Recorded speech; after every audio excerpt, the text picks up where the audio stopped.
Welcome to Boxing Fans Talk TV. I'm your host, TDT. You can refer to me as Misty. And y'all see the thumbnail. Oh, wow. Keith Thurman. Next to fighting who? Who, I wonder. On the chopping block for Mr. Keith Thurman. Mr. Keith one-time Thurman. I mean, hey, Keith's still in the mix. But y'all know the drill. Before we get into that, you know the drill. Let's turn to.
Welcome back to Boxing Fans Talk TV. I'm your host, TDT. You can refer to me as Misty. And y'all see what we gonna talk about. But look, you guys, I gotta say this. I'm looking at this, I'm looking at TV as I'm on here too. And I'm getting my daily dose of the Momotaro family, which and then y'all say who? The Mama who? The Momotaro family. Um, they're a gorilla family out in Japan, Kyoto Zoo, and I love this fucking family. I look at a short clip of this family every day. It's the mama, the dad, and she has two sons. And of course, when the pandemic started, this will help me get through my day. I love animals. I really do. I'm very sentimental about animals, but I love gorillas. I do. I love them. They are so majestic, beautiful creatures, and so like us. And so I was looking at the clip with the mama and the baby. Now he's 3 years old now, but um, I've been watching him since he was a little goober. But he was over there grooming him, and they do a lot of grooming. Like some of that shit look weird as hell, but it's normal for them. They do a lot of grooming, like a lot of things they'll learn about the status or the well being per day by touching, the gorilla's butts, around the butthole or whatever. But the mama, she grooms with her mouth. Let me just say that everywhere. And the little baby was getting into it. He was moving them hips. I was like, what is he doing? The mama ain't moving. She just like waiting for him to stop sometimes so she go back to grooming. He getting it. I'm like, ew. At first the shit used to disturb me, but now it makes me laugh because I know this is just normal. behavior, but the love she had for her babies, and the dad being a dad, he's very protective. And the oldest son, how you get that? Look, let me stop talking. I love this family. If something was to happen to this little baby or this family, it would break me in two. But anywho, let me move on. Um, at the top of the hour, I always do a water check, and you know, here at Boxing Fans Talk TV, we advocate for 100 ounces of water. Let me introduce D Low 404 to the building. What's popping, King? He said salute, and he got thumbs up. Yeah. So listen, we advocate for you to drink water. I'm telling you, it would change your life. I say it over and over again, and I mean to say it over and over again, because hopefully some of you guys will pick it up. A lot of people know it's important to drink water, but do people actually execute that? We 70% water. It's important that we drink water every day. It's a life sustainer. And so, I always tell people you got to gradually work your way up to it. Um, you can't just not been a water drinker for the most part and then just wake up one day and say, oh, yeah, I'm going to drink 100 ounces. When I advocate for 100 ounces, I mean for you to gradually work your way up if you're not doing it already. A lot of you guys in my show, you guys drink water. You guys are avid water drinkers. That's so beautiful. Thank you for being avid water drinkers. But to the new people that might not have been here before or just getting to the show, just seeing me, we drink water over here at Boxing Fans Talk TV.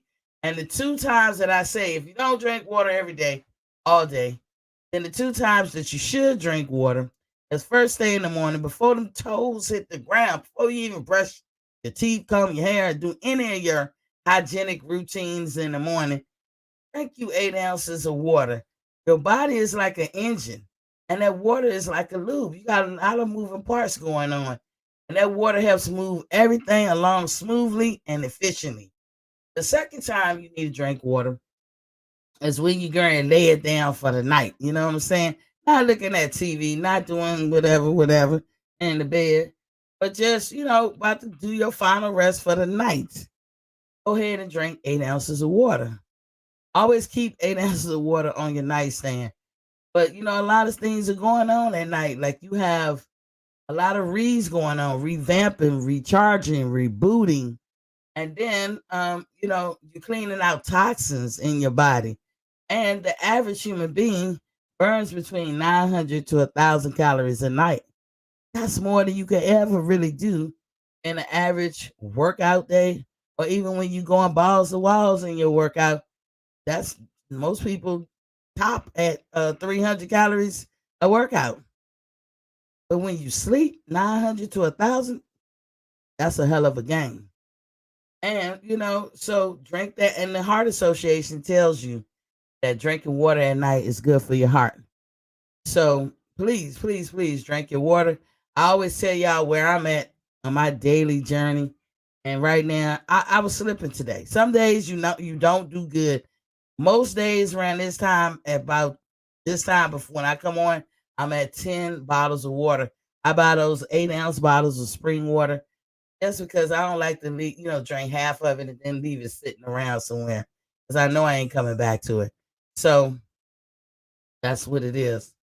D Low 404 said, thanks. I'm behind on my H2O today. I needed that reminder. Yeah. Whenever you behind on whatever journey you decide to take in the overall finding the health in you, just get back on it. Get back on it within the hour, get back on it within a couple of hours, or get back on it the next day. Don't fret. Don't fret about what what goals you didn't accomplish that day. You always got tomorrow. Because after all, tomorrow is another day. In my Vivian Lee voice. So I need to turn this damn thing off because the gorillas got me cracking up. Pause. Such a beautiful thing.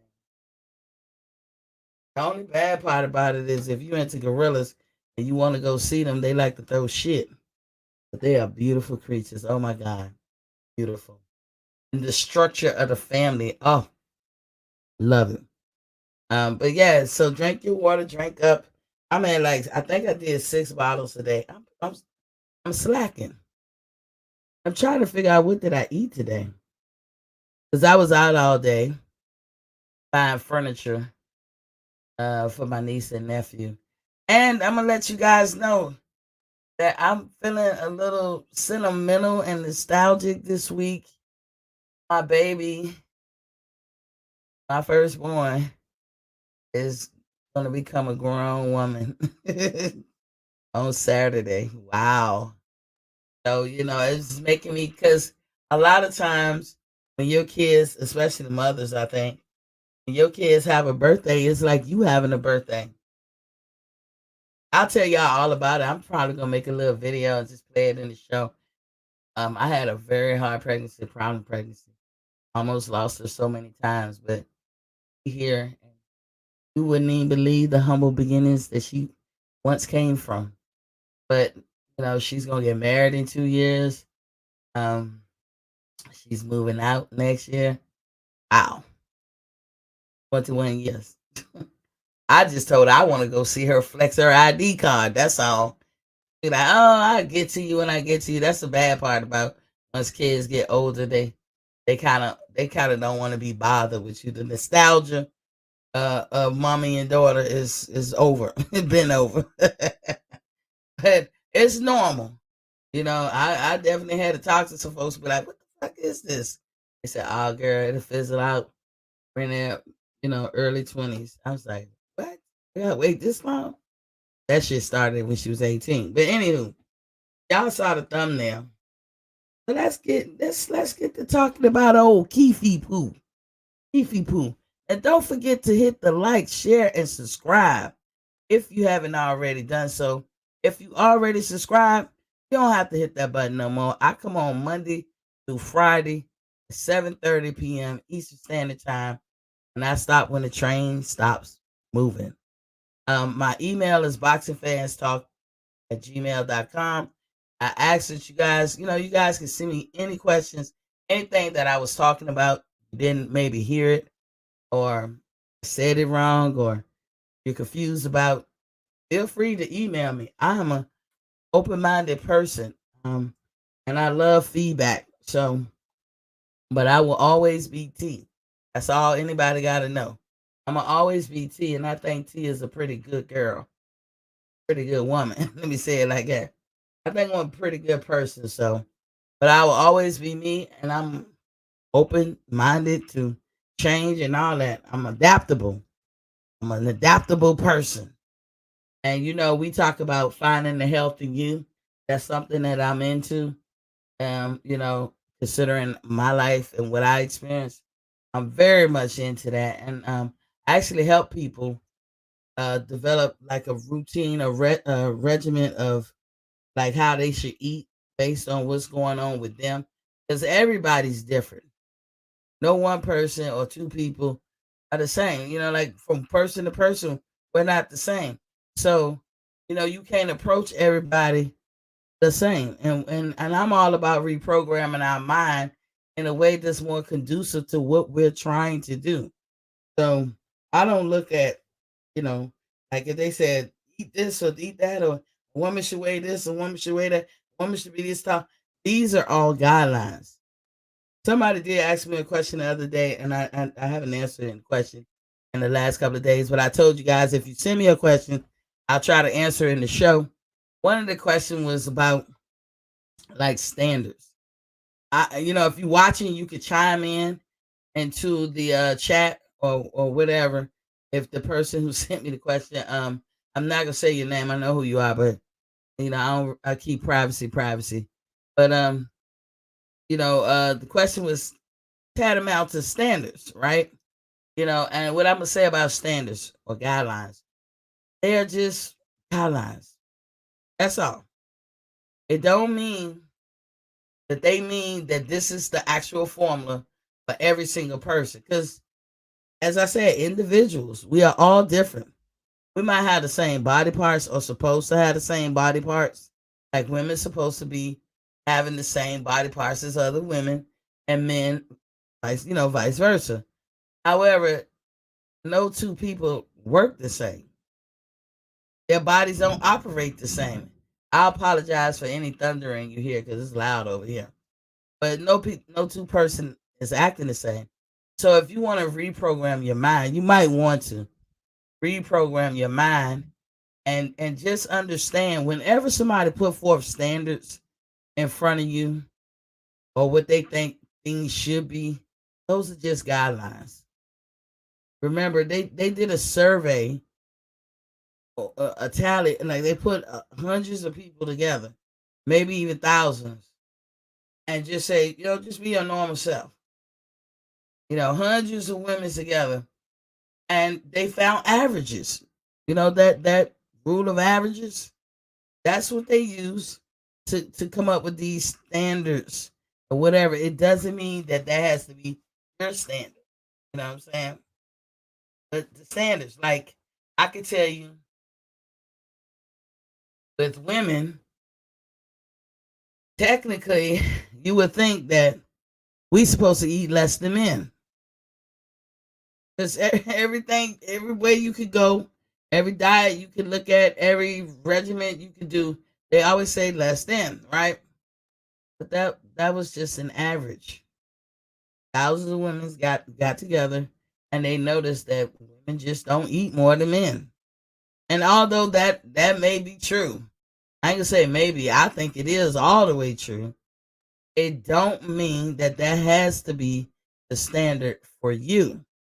So if you hear people giving you guidelines, that's all it means is they pulled together a bunch of people and told them do this or do that, and they took averages.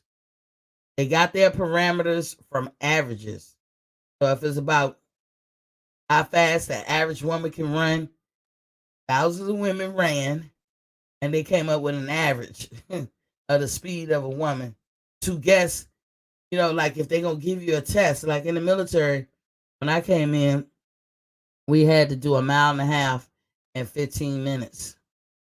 I know people who's in the army like, what? We had to do 2 miles in 18 or whatever, whatever. But for the Navy, we had to do a mile and a half in 15 minutes. But they come up with that number. Because I can tell you right now, I'm not a fast walker and I'm not a runner. I don't like to run. If I run, it's going to be a sprint. In my young days, fuck what you heard today. But in my young days, it would have been a sprint. And that's about it. I'm not fucking, I ain't with all that running and running fast. That shit ain't me. I don't even walk fast. I used to catch it, man, because my mama walk fast. My sister walk fast. Most females I know walk fast. I don't. I stroll. So when they telling me you gotta run a mile and a half, and I'm 20 years old when I came in the military, I'm like, damn. Shit. I got first of all, I just gotta work my way up to it. Nothing is impossible once you condition yourself, shit, you can do it all day. But my liking, my natural self, if I got to do a test, I want to get it over with quick because I don't like running. Or if I feel like, damn, I ain't the best runner, I'm gonna take my time. And I found out like after I met the requirements or the standards for boot camp, but after boot camp, they go by your age, and I wasn't in the first tier of young folks. Like because most of the women that was in there were 18, 17, but I was 20. So after we get out of boot camp and I'm off into the Navy world, I was allowed an extra minute and damn near 2 minutes. And I took all them motherfuckers. Y'all should have seen me, man. I took all of it. And it was crazy. It was crazy. Um I had medical issues there, but I didn't know it. I was young. But they gave me like just based on their tests in the blood, they gave me a red tag, red dog tag. I didn't have silver dog tags. I had red dog tags, and that was supposed to been like a hint and a half to medical people if Like if I passed out or just I wound up in the house, they just knew. They knew what to do. I had red tags. But when I got out there and what we are called the fleet, you're not in boot camp no more. You out in the real Navy. Shit, run me my 2 minutes extra. So I had to do the mile and a half in 16 minutes and 45 seconds. And the crazy shit is, I could do a half a mile, like not half a mile, half that distance. Like, it's going to be a little bit more than a half a mile, but half the distance of a mile and a half in 3, 4 minutes. But it would take me all the minutes to get to the finish line. Can y'all believe that shit? I still to this day don't understand that shit. Because again, I don't want to run. So I'm trying to get it out the way. I'm sprinting down there and I could sprint. Boom, gone. But shit, after the gas tank wear out, and it does real quick, man, I'm down there crawling the rest of the way. D Young is in the building. He said, salute, Queen. Salute to you too, King. But yeah, so I hope that answered the question. They're just standards that they give or come up with based on the laws of averages. That's it. It don't mean that that's got to be your average or what you do. I met girls who could run a mile and a half in 11 minutes and 12 minutes. That shit won't never me. But I met girls in boot camp and out. That won't never me though. And what I could do a lot of without even practicing, of course, when I'm young, that ain't me today. But I could do a lot of push ups and sit ups. And the girls, we didn't have to do as many push ups as the boys, but I could max out on what I had to do. I did my maxing out, what I would call maxing out, is doing more than what was required in boot camp. Boot camp numbers were a lot more stringent than once you got out into the Navy world. If that makes sense. So whatever they required us to have, do in boot camp, which was all girls had to do that, however many. I always did 10, 15, 20 more than what they asked for. Now sit-ups, oh my God, I could do them in my sleep. Dude, I could do you only get 2 minutes to do like your sit-ups and push-ups at a time. And man, I think boot camp, we us girls had to do 50 something sit-ups. And that don't mean when you running with your squad or whatever that you ain't doing way more than what's required. But it's just, you do that so that when you do what's required, it should be easy peasy, right? So in boot camp, the test says, 50 something. I can't remember, 58 or 54. We did, and after you get out of boot camp, you take a test twice a year. I could do hundreds of sit-ups in 2 minutes. Stomach never hurt. Don't ask me how I did that. Cause shit, I don't even want to tell y'all what the numbers is now. Suffice to say, the young me would be embarrassed of the old me. But anywho, so just so you know that's me answering your question. If you need more amplifying information, you can always send that question and ask in a different way or different questions. But standards are just standards. They came up with them because of averages. Everything that you hear is standard, or they say men should be at this point at this age and this able to do that. Those are just standards, y'all. They cannot make that ain't a one size fit all. And it only came from thousands of people getting together and doing said thing, and then they tally up the parameters and come up with averages. That's all it is. It don't mean it's for you. You can do less and be fine with that.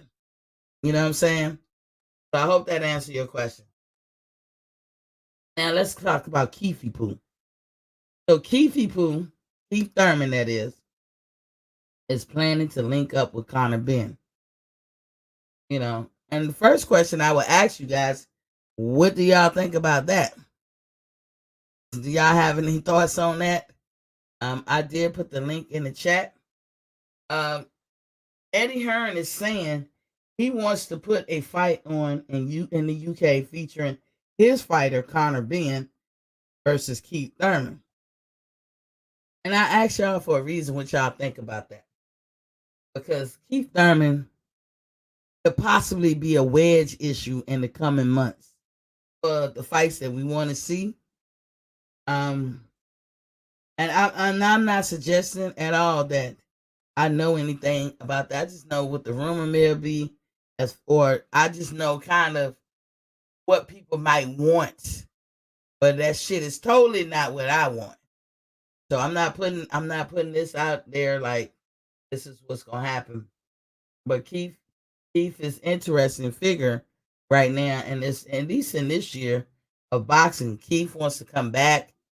A lot of people think he's just on a money grab, and maybe he is. So then I have to ask you guys, anything wrong with that? You know, but Connor's career, it's a step in the right direction for sure. Because, Connor was going through this thing. He's supposed to be a beast. He a monster. He worked with Eddie Hearn. And guess what? He probably getting paid well.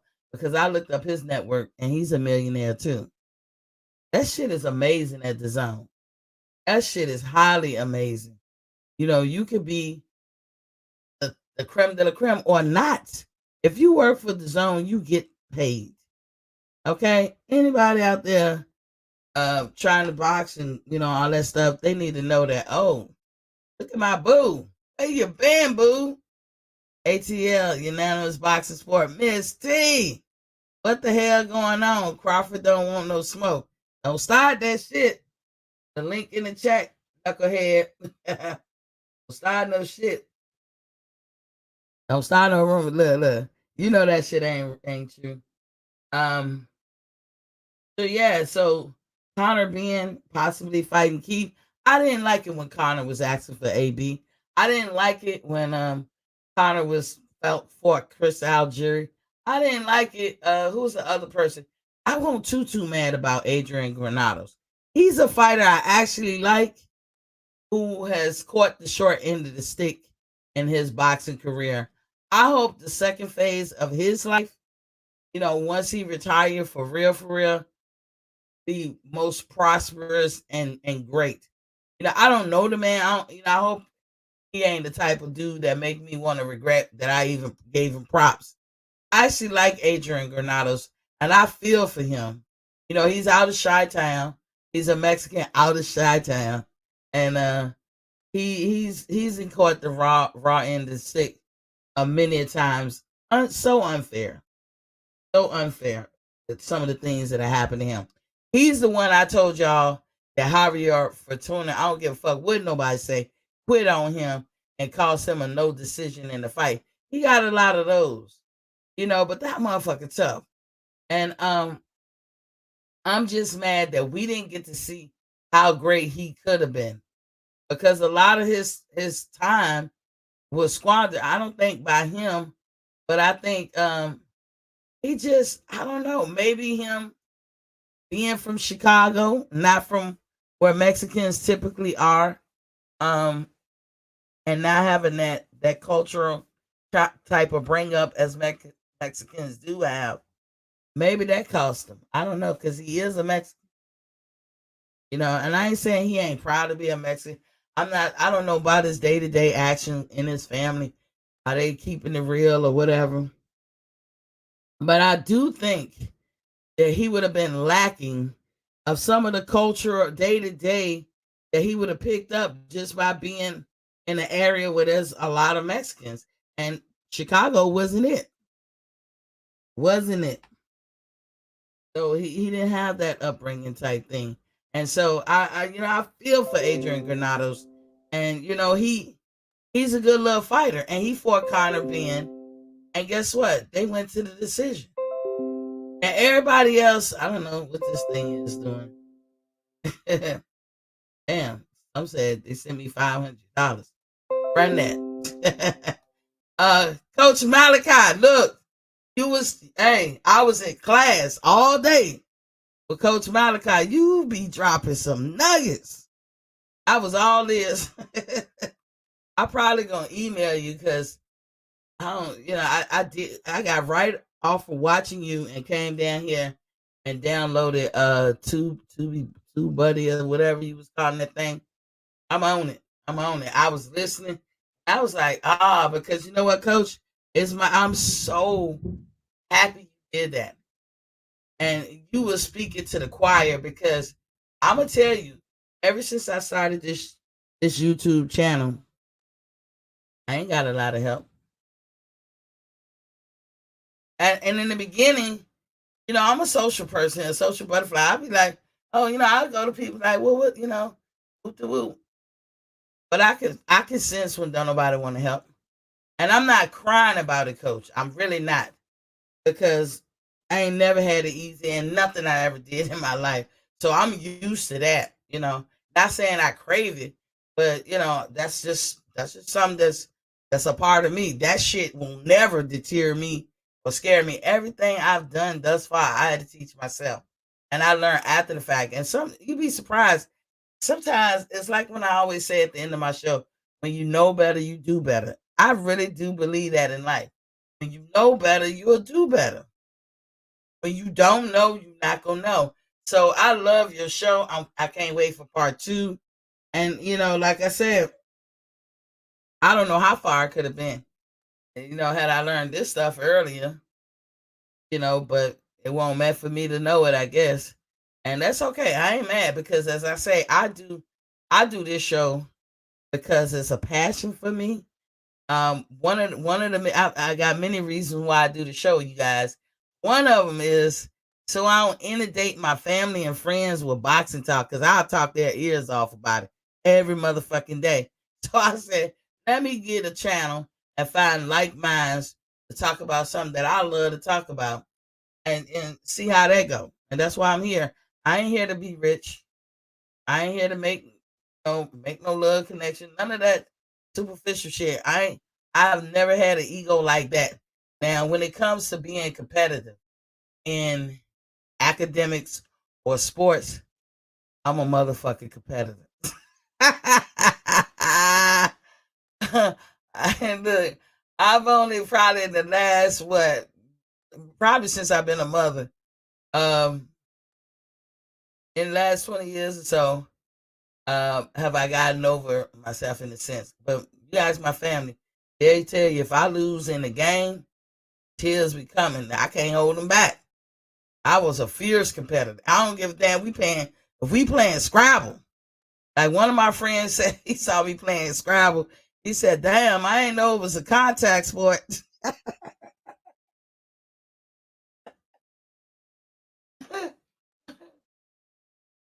My mama go at it.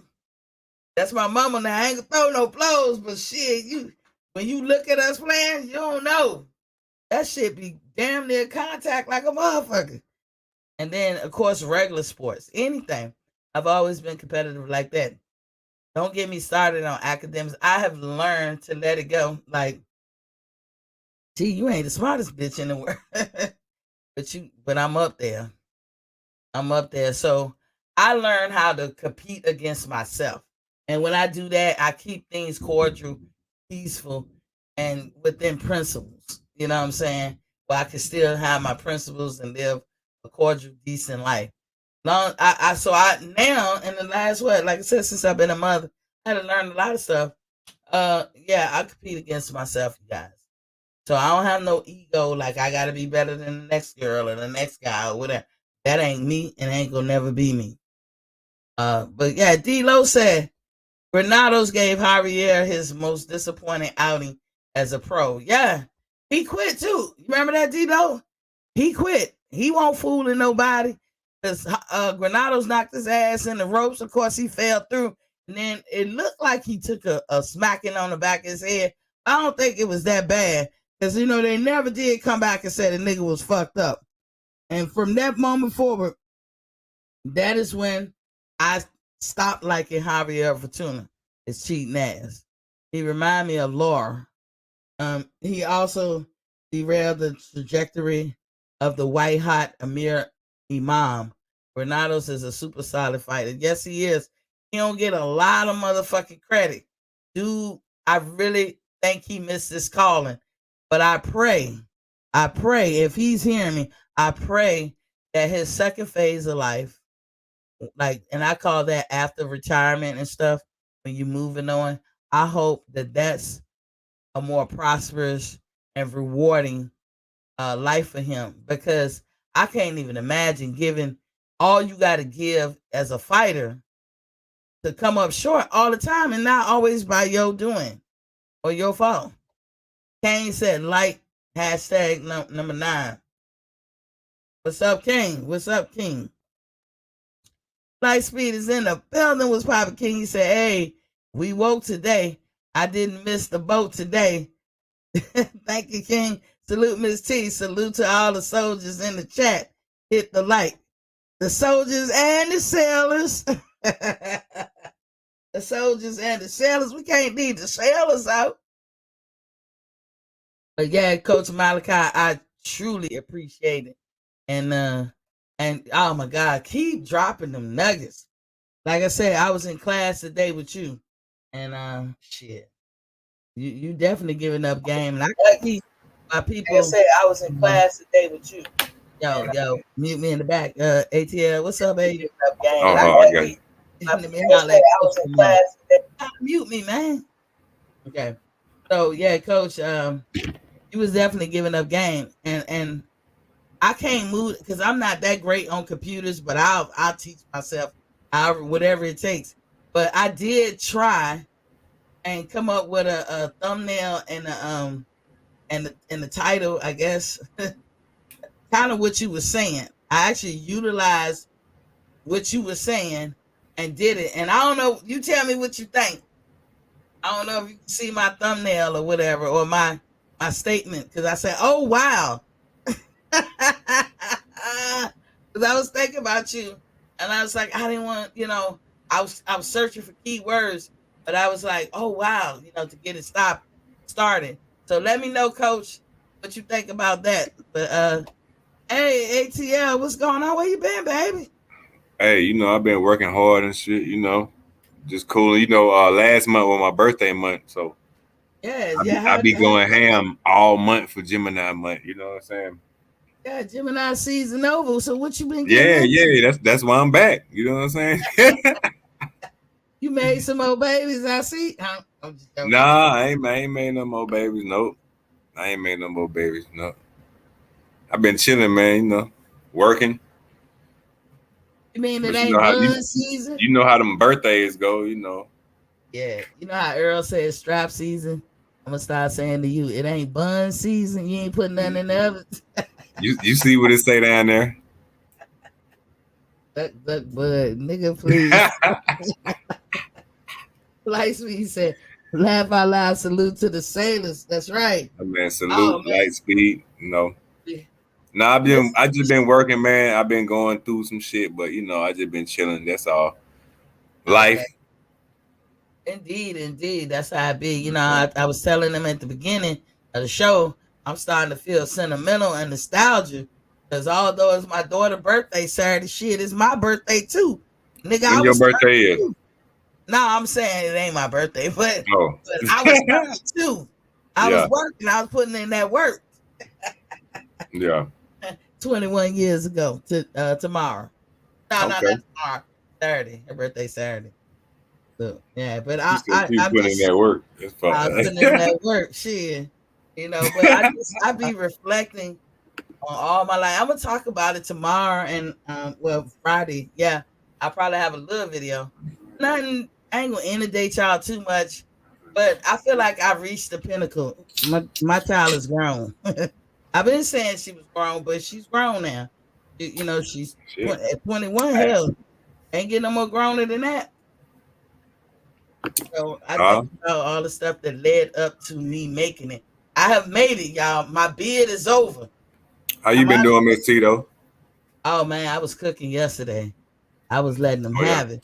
Yeah, and you'll like it. So it won't beating up Earl or nothing like that. But it was. You can't do that. I ain't worried about that. You can't do that. I can do it when he fuck up, when he step over the line. You can't do it right now. I'm sorry, Miss T. You want to do that? You want to go there tonight? Oh, we can go there, man. Because everything you debunked. You want to go there tonight? What's your latest rumor? Because you've been gone a minute. So what you still holding on from the last month? This is what you want to do tonight, Miss T? I know you are. No. But let me get through this Keith thing. So Go ahead. I'll ask you, what you think about Keith Thurman fighting Conor Benn? How you feel about that? Oh, that's some bullshit. Why you say that? Man, nobody want to see that. How you figure? Man, who on regular TV? It's gonna be probably on the zone. It shouldn't be no pay-per-view though. Yeah, exactly. That's what I'm saying. That's my whole point. But if you think about it, you know how the PBC name. I know you like Earl. I ain't say Earl. I said PBC. I like Keith Thurman too. I do too. Okay, I forgot you like him. But I'm just saying. But Conor Benn, like, what's that's gonna prove? But Keith Thurman need to get his feet back in the game. Conor Benn a beast. I mean, he a beast. We don't know how he is with A-level fighters. I still consider Keith an A-level fighter. What y'all think? Yeah, from his last fight with Barrios, he showed me that he's still in there. So I don't see him have to go down and fight nobody. He need to fight somebody like Boots, somebody a welterweight. You know what I'm saying? A good welterweight, man. Like Danny Garcia, again, like something else. You know what I'm saying? Like I think Keith need to fight at least 3 times this year before he go back to twice a year. Damn sure don't ever do once a year. None of these fighters should do once a year. What you think about that? No. Yeah. But he should not be fighting no Conor Benn. Like, yeah. That's because Conor Benn. That's bad for Conor Benn. No, that's not. Do you remember what Conor Benn? Conor Benn ain't fought nobody, man. I know that. I don't watch Conor Benn fight. I don't watch some of his fights in the UK on the zone. I don't want to say he ain't fought nobody because I give mad props to Adrian Granados. He fought him, and he couldn't even get him out. And Adrian, with all due respect, is more so on the decline of his career. That was a bad boy. I just think Adrian caught the short end of the stick for his career and all that stuff. That's why I was talking about him when you came on. But I'm sorry. Hey, fought him. If you go back and look at Keith Thurman's last fight against Barrios, hey, I don't see Conor Benn. Conor Benn ain't really fought nobody like Keith Thurman, so it's not gonna go the way that he wanted. Because the last fight I watched Keith Thurman fight, he was on point and he was ready, and I give him all his props for that last fight. Why do you Conor Benn? I watched his last fight too. I watched his last fight too, but he didn't fight nobody. Was that Chris Algieri that he fought last, Conor Benn? Yeah, Bush was nobody. Yeah, true. But Earl said he's somebody. Contradicting. You contradicting your boy. He ain't nobody. But look, what's his name? Keith Thurman. I gave him props just like you, ATL, for fighting Barrios and just the way he fought him. Now come to find out, y'all, food for thought. Barrios was kicked off the clean boxing program. I did a video on that a couple of months back. He was kicked out of it because he didn't comply with it. So he probably was tooted up during the Keith fight. Keith made him look like the Elephant Man. You saw how his face was disfigured, kind of like what happened to Lubin. So they was like, "Oh, Keith couldn't knock him out." You can't compare that to Lubin. You can't compare that to Lubin. I'm sorry. Oh no, did you see his fight? His face? Lubin was fucked up. Let me actually look this up. That nigga like he fought a bull backwards. Oh, I know. Remember that shit? Remember? Straight we up. watched that fight together. I said, why they stop it? Remember, I was going through them changes, and then Lubin turned around. I said, oh shit. Let's see, Barrios face after the Keith Thurman. Telling you, man, that face. Oh, I hope they give you a picture of it.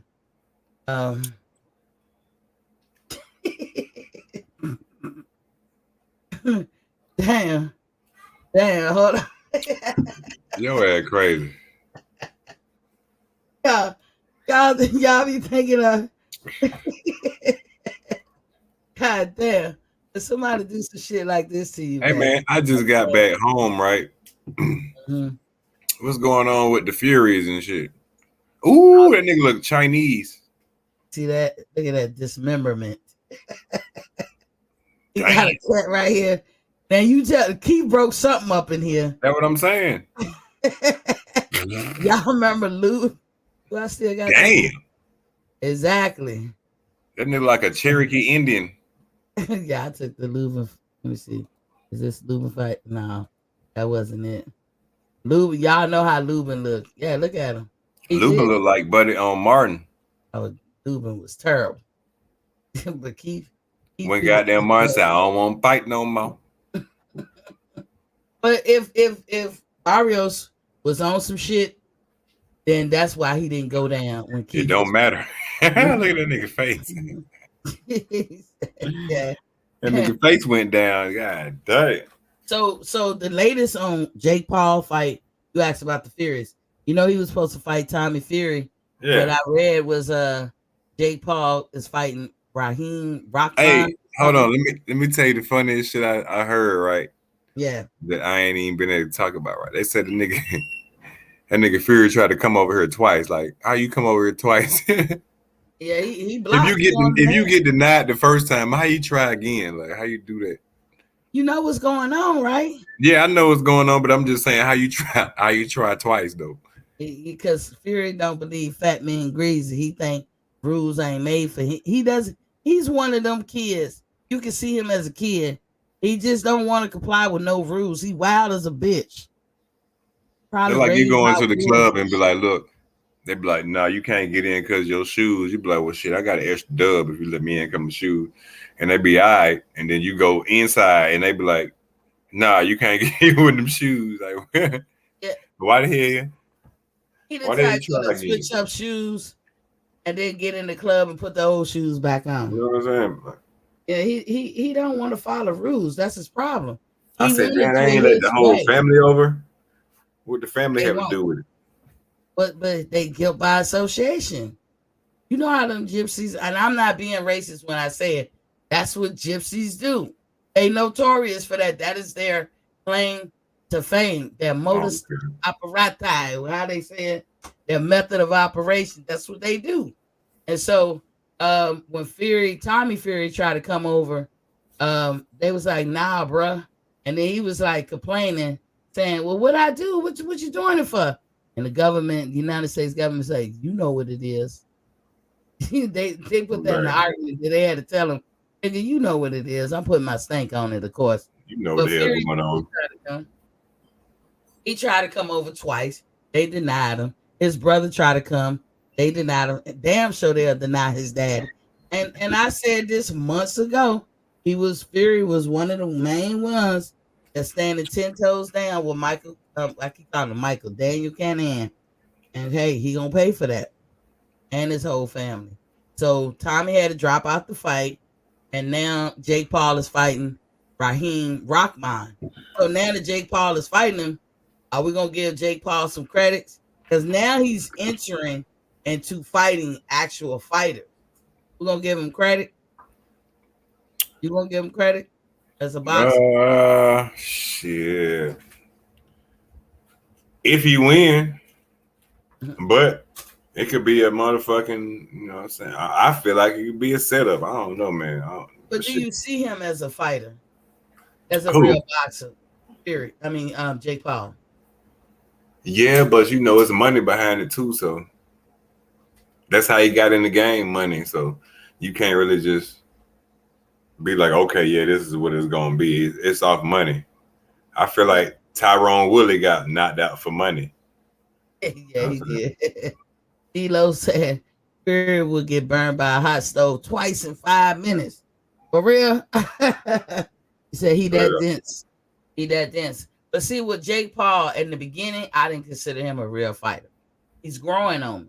He's growing on me because he seemed like that's the route he want to do. He want to be a fighter. But it's just like if you think about it, his brother fought with Floyd Mayweather, so it's like they kind of on the same shit, like promotional viewing type shit. They just basically just paying for events.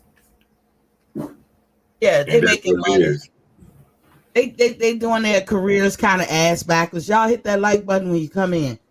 You know, hit the like button. Don't be scared. Don't be scared. Light speed is in the building. What's poppin', King? What's up with you? What's going on?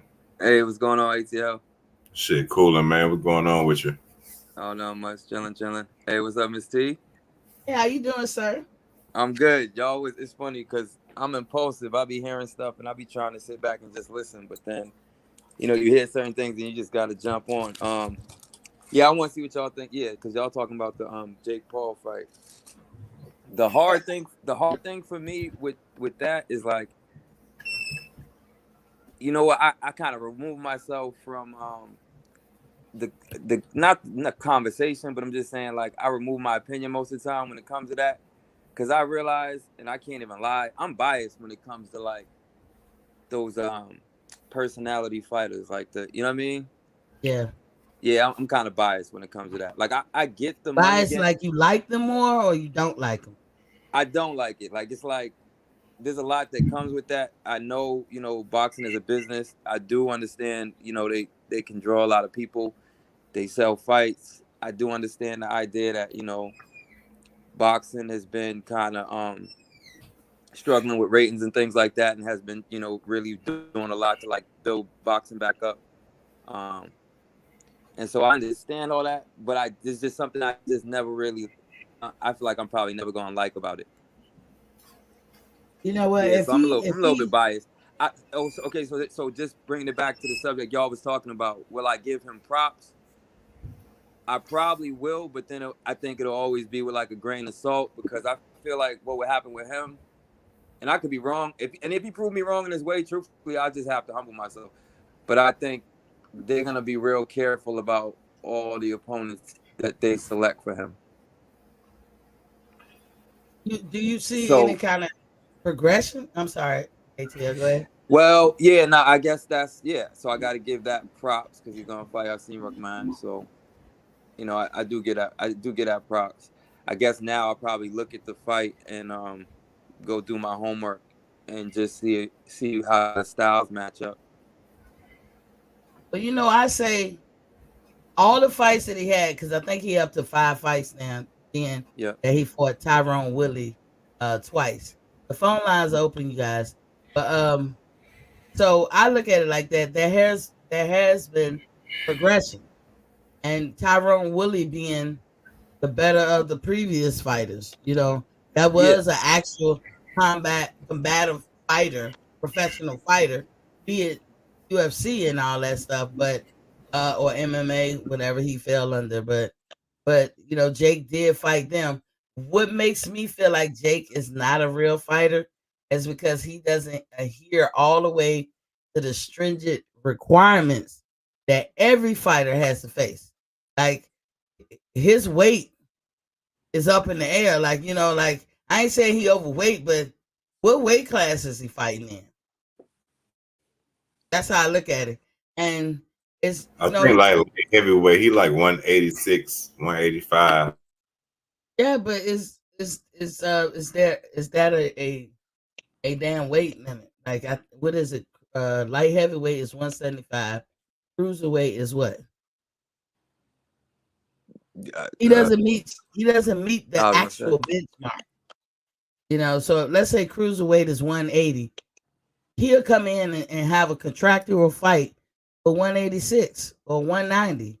That's not what real fighters do. Exactly. So that, to me, those things where he's not locked in to the stringent requirements that every boxer has to adhere to, that makes me pull his boxing card and say, I don't know yet. But I will say he's progressing. And I will say he's good for the boxing community, because if people want to when you know better, you do better, right? So when you want to look at who's doing better, somebody got to teach you the game. And if you want to emulate somebody and you really want to be a boxer, then you need to put yourself in the realm of actual boxers. You need to pick a weight, stick to it, meet that weight, fight actual boxers. That's Yeah, that's all why. to That's me. why. That's So all. that's why for me, and I just realized this. What I started to do was just be like, I can't hate it. I can't knock, what it's doing for boxing and all that. But I look at it as entertainment when it comes to like Jake Paul and Exactly. even some of the exhibition fights like Tyson and Exactly. damn, how Jones, Tyson and Jones. And real talk, just Willie. because I love both of those fighters, I Mhm. I wanted to watch that exhibition. Yeah, you know what? What I will give him props. He has answered the question for his career quicker and better than most boxers do their whole career when it comes to attracting casuals. If you want to be a moneymaker in boxing, I feel that you have to have an ability to attract casuals. What that formula is his guess as good as mine, because a fighter can be like, "Oh, I think I'm doing what it takes to get the casuals on board," and don't. And if you Yeah. can't attract the casuals, you got to be an elite person like Bud or Earl. You got to be on Yeah. that level. That's how Well, I the look funny at it. thing about it is, even them, I feel like you got to be a knockout king. Like you got to knock everybody out to get the casuals. Yeah, you got to do something to bring them in, because the casuals, it's going to be superficial reasons why casuals come to look at your fight. A lot of people, why you can't count Keith Thurman out, because he's a handsome guy. I hate to say it. Bring it down to just looks. And I hate to say that he's a handsome guy, but He the knows how to package that talk. He he knows how to comes talk in, though. yeah, he has a list, but the package that he comes in, he submitted himself in the beginning with all that long hair and them braids. So, it ain't just women coming, it could be men, but some kind of way he's attracting casuals. And if he's a guy who brings all the women to the yard, all those milkshakes, then the guys will follow. You know what I'm saying? Yeah, I didn't think about the whole women thing. I guess that's probably element too. But yeah, no, he had knockouts. He's a big puncher. Um, and he could talk. Like he talks the good ones. Mhm. So I feel like that's why he went on to become a personality, because he had that element. And Jake Paul was already popular through social media, and he still is like amazingly popular. Like Yeah, I heard he be having like 40 to 60 million followers. yeah, yeah. I mean, he So know what to that's do. He money. over there. He over there snatching Floyd Mayweather's hat. Like they know what What I mean. They come from that angle first. I mean, I do respect. So my thing is this: I still am gonna always probably gonna be like, entertainment, not what I mean. And I look at boxing altogether as entertainment, but I feel like it's entertainment by default. Like me, like I look at it like it's a profession, like any other profession. Um, but then it's an entertainment profession. You know what I mean? With that, sometimes I look at it like it's almost purely like entertainment. But I do respect, just to give it up. I feel like the approach, and he's definitely improving, and it seems like he's trying to move on the track of like what I mean, doing except for that weight thing you mentioned, which I didn't really think about that, but it seemed like he's trying to do what a real, quote real fighters would do, and Do and I y'all feel think? like and he's respecting the craft, like he's working with some really good people. He's not just you know seems like he's Y'all putting think? in work. Y'all think him and Serrano a couple or an item? Because she not gonna do that fight with Katie Taylor, but she gonna fight on his undercard. You said a couple. Yeah, like are they attached at the hip or something? Because remember, she was supposed to do the rematch. I'm talking about Serrano, Amanda Mm-hmm. Serrano. She was Mm-hmm. gonna do a rematch with Katie Taylor, but she kind of like following Jake Paul everywhere he go. I mean, I don't blame the shit. She getting a Did $500,000 or more. did maybe I got this wrong. Y'all let me know. I thought Jake Paul actually started a promotion company or something like that. He kind of can do it his own way. It's kind of like what Floyd said.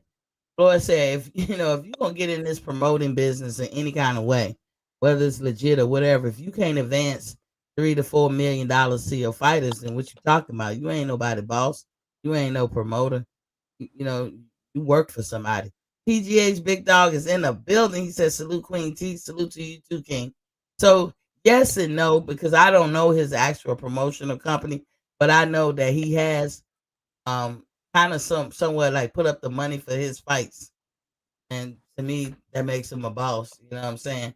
Um, he got it to burn. You can't say he in it just for the money. And that makes it interesting for me because he got all the money in the world to just sit back and scratch his ass all day. But shit, he want to get in something arduous and try his hand at that. He's to me more serious about it than his brother Logan. Yeah, But, and doesn't Eddie Hearn speak highly of him? yeah, I mean Eddie like him. Don't nobody dislike him because Jake Paul is money in the bank. No matter how we could feel about him, he's money in the bank. So he put on an event, it's making money. So his career kind of ass backwards, if you ask me. Not like in a bad way, but he's got the fame and fortune before he even started fighting. Most people got to work their way up to that level. He at that level before he started fighting. Then you got somebody like Ryan Garcia, who has, they put the cart before the horse with him. And, that's one fighter that I really don't like. And I don't sit here every day and bash him and all that. I don't like him because I don't know what the fuck he's doing with the sport. I love the sport. So he kind of, to me, disrespecting the sport. And that's where my dislike comes. I don't say that Ryan is a bad person, but I don't think he's a serious fighter. He's more a social media type. That's the kind of, and that's why I say I'm biased. Like I don't want to cast no judgment on that because I guess I'm just trying to be a little bit more patient with that. But I can't lie to myself. That all that energy, that's just that's not that's not what entertains me. When we're talking about entertainment. Yeah.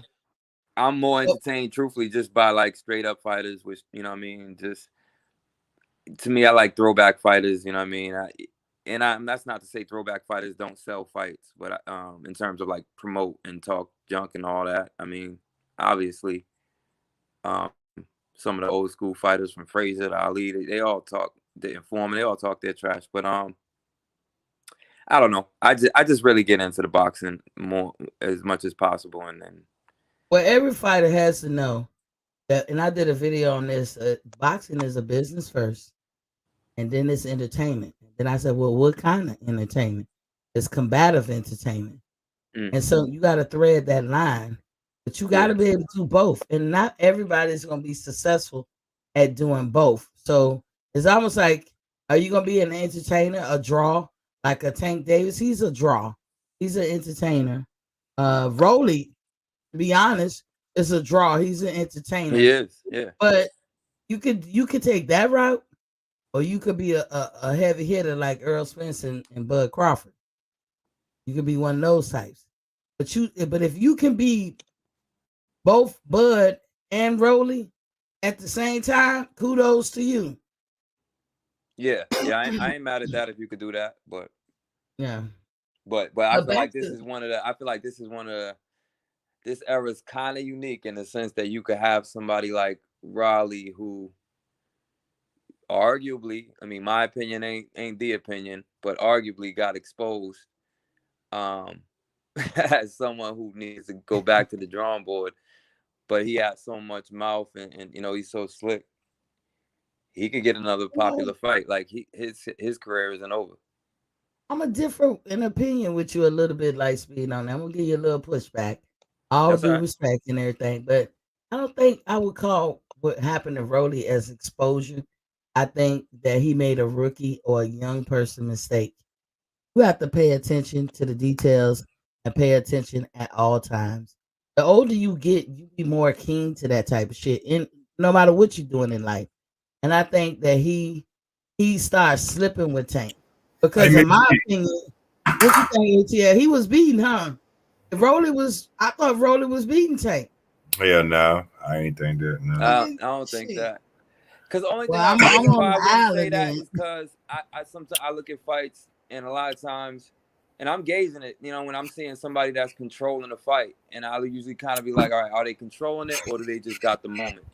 And I just felt like it was a matter of time with Rolly. I mean, that's what we all can say. What's up, ATL? I'm gonna ask you this question, right? Did you see do you watch Drew Titan?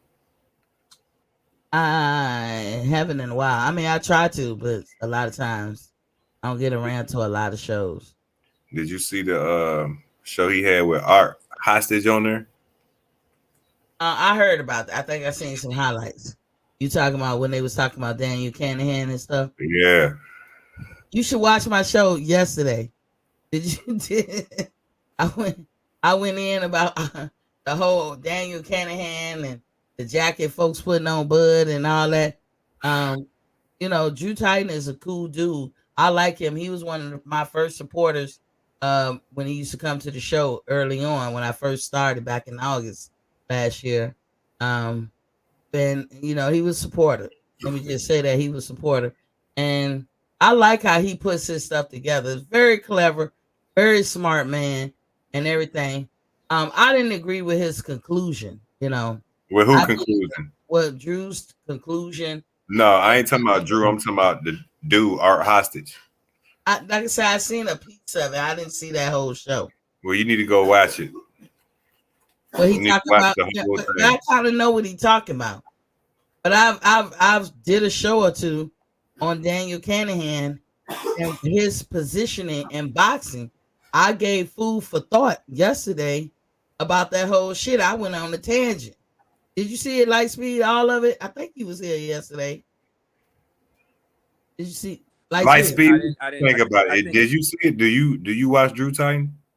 No. Oh, okay. You heard about it? No. No.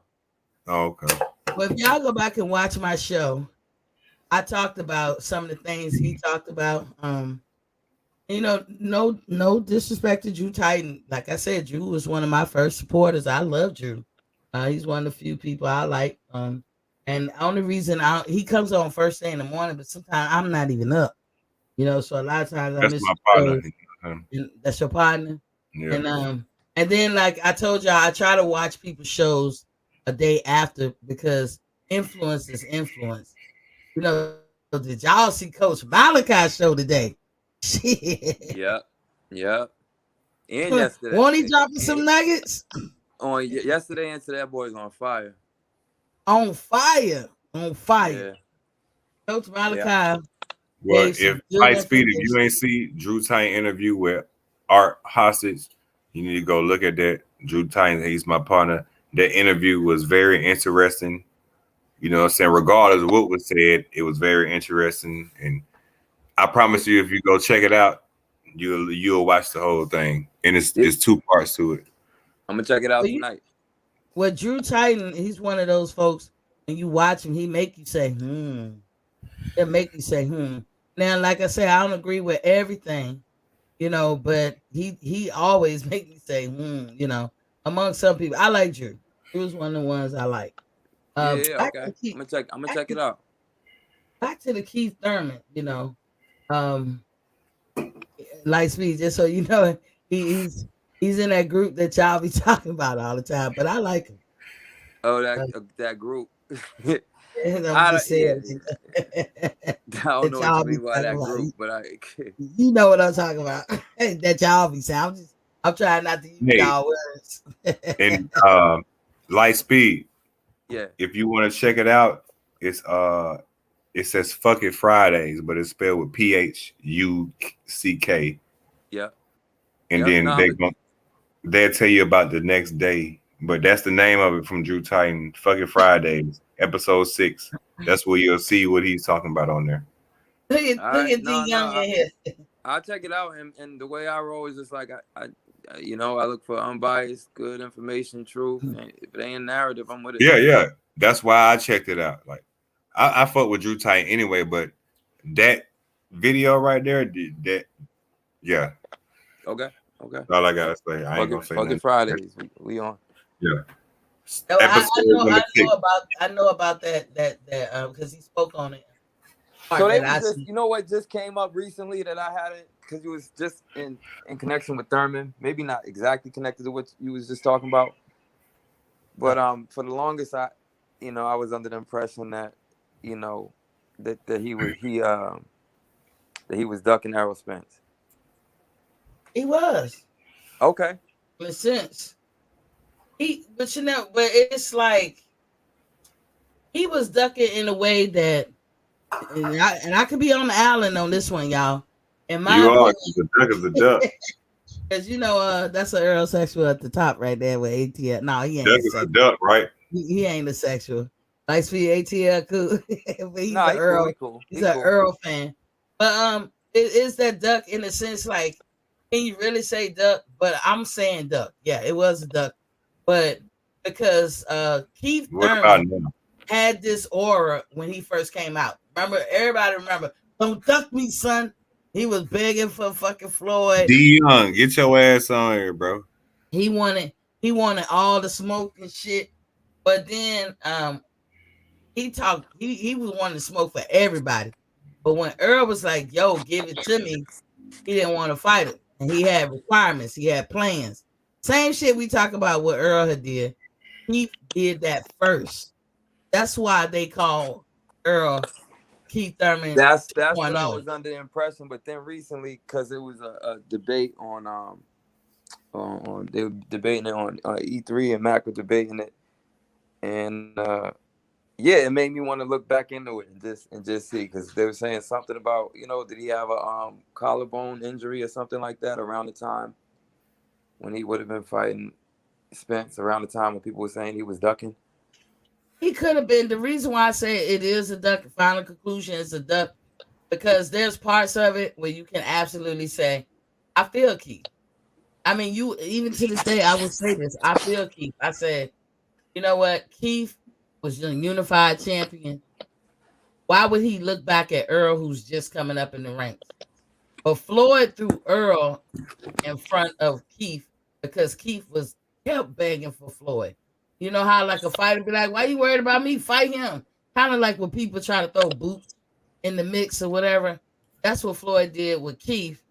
But I understood if you're unified, why would you want to fight Earl? Who is Earl? At that time, you'll say, who is Earl? You're a good little fighter, but goddamn, you just starting out. They know who Earl is. Don't play. They know who Earl is. I'm saying, go back to when right there. They knew who Earl was then. Come on, dog. Come on. And Earl was shit compared we don't want to hear that. The top people. Not over here. See, this is when they know who the fuck Earl was. Stop playing. I'm not gonna let you disrespect Earl. What you say, them sexuals. Yeah, no. This is when the sexuals come out of him. Because he's not keeping it in context. If Earl just coming into the division, y'all not gonna talk about Earl in front of me. Hey, hold on, ATL. I ain't got no smoke with your Earl fans, but ain't no fighter perfect. I know that, but I know goddamn Bud ducking right now. Hey, man, ATL. That's what I do know. No. That's what I do know. No, you don't believe that. Agree. I do believe that. At one point, Earl Spence. How the fight ain't made yet? I had a bet on this shit after he beat Yugas. Okay, so then why the fight ain't made yet 4 months later? Yeah, but okay. Huh? Yeah, but you say but, you already lying. No, not even. When you say but, that means you finna come with some bullshit behind it. No, not even. You about to come. Straight up. But so then nobody want to hear that shit. Hell no. Fight ain't happen. It's 2 fighters. Why is man? 4 months later, I don't want to hear that shit. I want to bet saying Earl was gonna call this nigga out, and it's 4 months later, the fight ain't made yet. Explain that.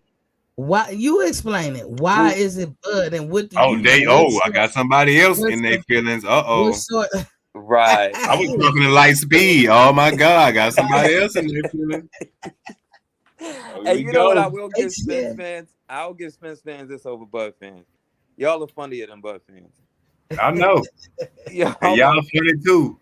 no, no, y'all I got. don't know about that Lightspeed. Nah, they got they sense of humor and creativity is the best. Yeah, y'all do too. Pretty funny. B-Mac and each other, they Y'all pretty do funny too. over there. Y'all got too many. Y'all act like light skinned niggas over there on Tan's Crawford. Oh man, he said that straight up. And I'm light skinned, nigga. See, I'm light skinned, nigga. Y'all acting like light skinned niggas with Tan's Crawford. Oh, I want some more money. Get the fuck out of here. Oh, dog, come Get your ass out of here, man. Sign the you ain't got, goddamn but the contract. only thing is this: y'all ain't got no receipts for Scary all ass nigga. Nigga scared, bro. Y'all ain't got no receipts for these claims. Just talking What from you their mean emotions. the contract ain't signed yet? I'm gonna start calling them Lightspeed. You know what we should start calling aerosexuals? What? Data. Beta? Y'all know y'all ain't gonna do that with me on here. Data from Star Trek when they gave him the emotional chip. You know that. Hey, D Young won't bring his ass on here. He know. Oh, nigga, don't talk so soon. Oh yeah, I'm talking, nigga. Yeah. Why it could be 3-on-1. That shit don't mean look, nothing. Hold on, hold on, bro. What if I say careful what you ask for? Because I'm gonna be on the show later on exposing this nigga. Bro, you go watch the show too, nigga. Hey, you go watch the show too, nigga. Yeah, Drew Titan. I don't watch it Friday, episode 6, nigga. I watch the Merle. Go watch it. It's somebody else talking that shit, nigga. Niggas full of cap. Y'all niggas make up stories and y'all run with the shit. Look at this nigga, man. You can't believe this nigga. This nigga got an Incredible Hulk emoji. Don't matter. You know why I got Incredible Hulk? Because I'm finna Incredible Hulk all you. Yeah, you ain't finna do nothing. Crawford ain't Hey, shout out to my boy Aunt Bo. He said Tank in here. Where Tank at? What up, T? What up, ATL? What up, sir? Aunt Bo. He young. Put your foot all the way in ATL. All the way, man. Hey, so if there's a contract, hey, what's in the contract, ATL?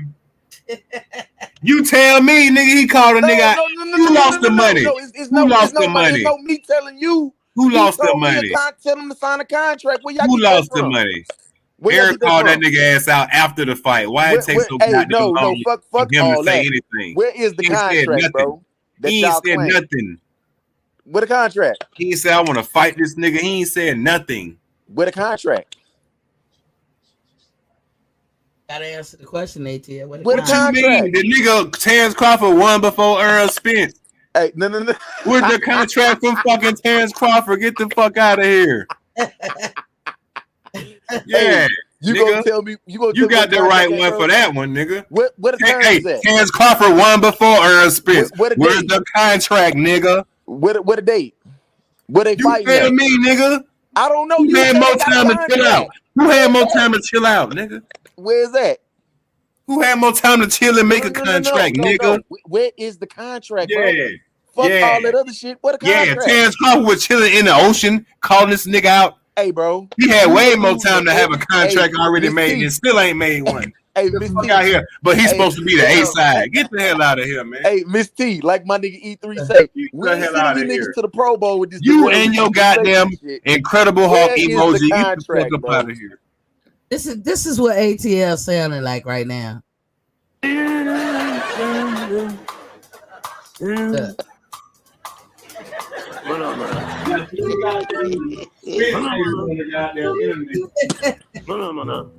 Oh man.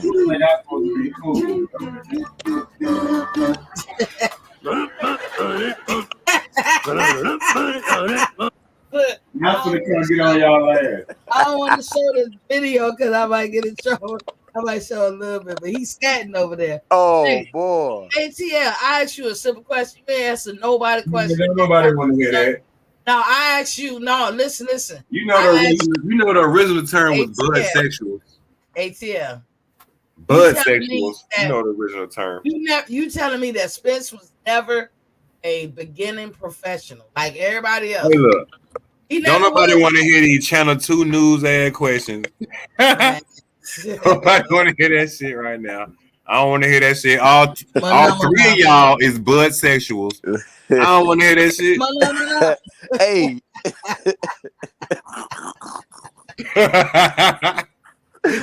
Man, I'm trying to find out what his contract at, bro. I don't want to hear that shit, bro.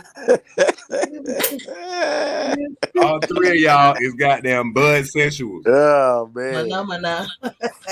Y'all need to meet up and funny, have a goddamn orgy. He said phenomenal.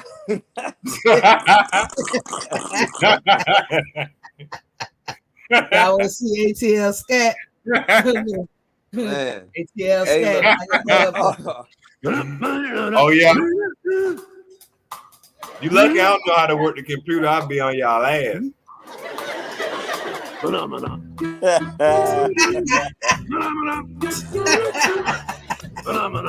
Minty, you lucky I don't know how to work that shit, but I'll be on y'all ass. Hey, I'm gonna tell you after the video. That's hey, y'all Miss T. version of receipts. What's up? You know what's just so funny about this shit, man?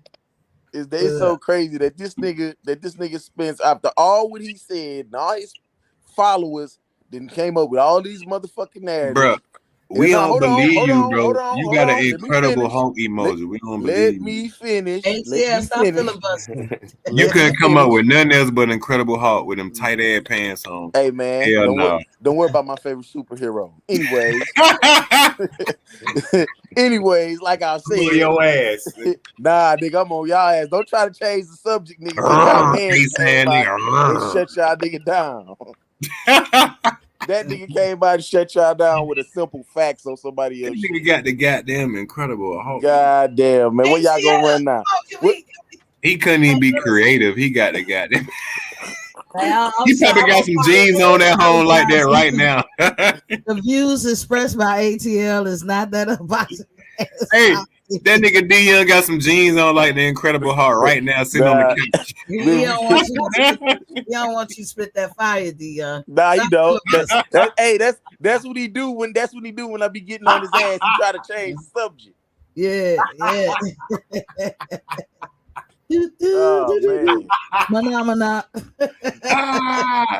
Hell nah, you know I'm fucking. He won't answer the question again, D Young. ATL, let him say it. Man, I ain't finna answer none of y'all sexual questions. He know just like everybody know what the truth is. But anyways, to your topic, Miss T, about Keith Thurman fight. Nigga, I'm messy. I don't know nothing.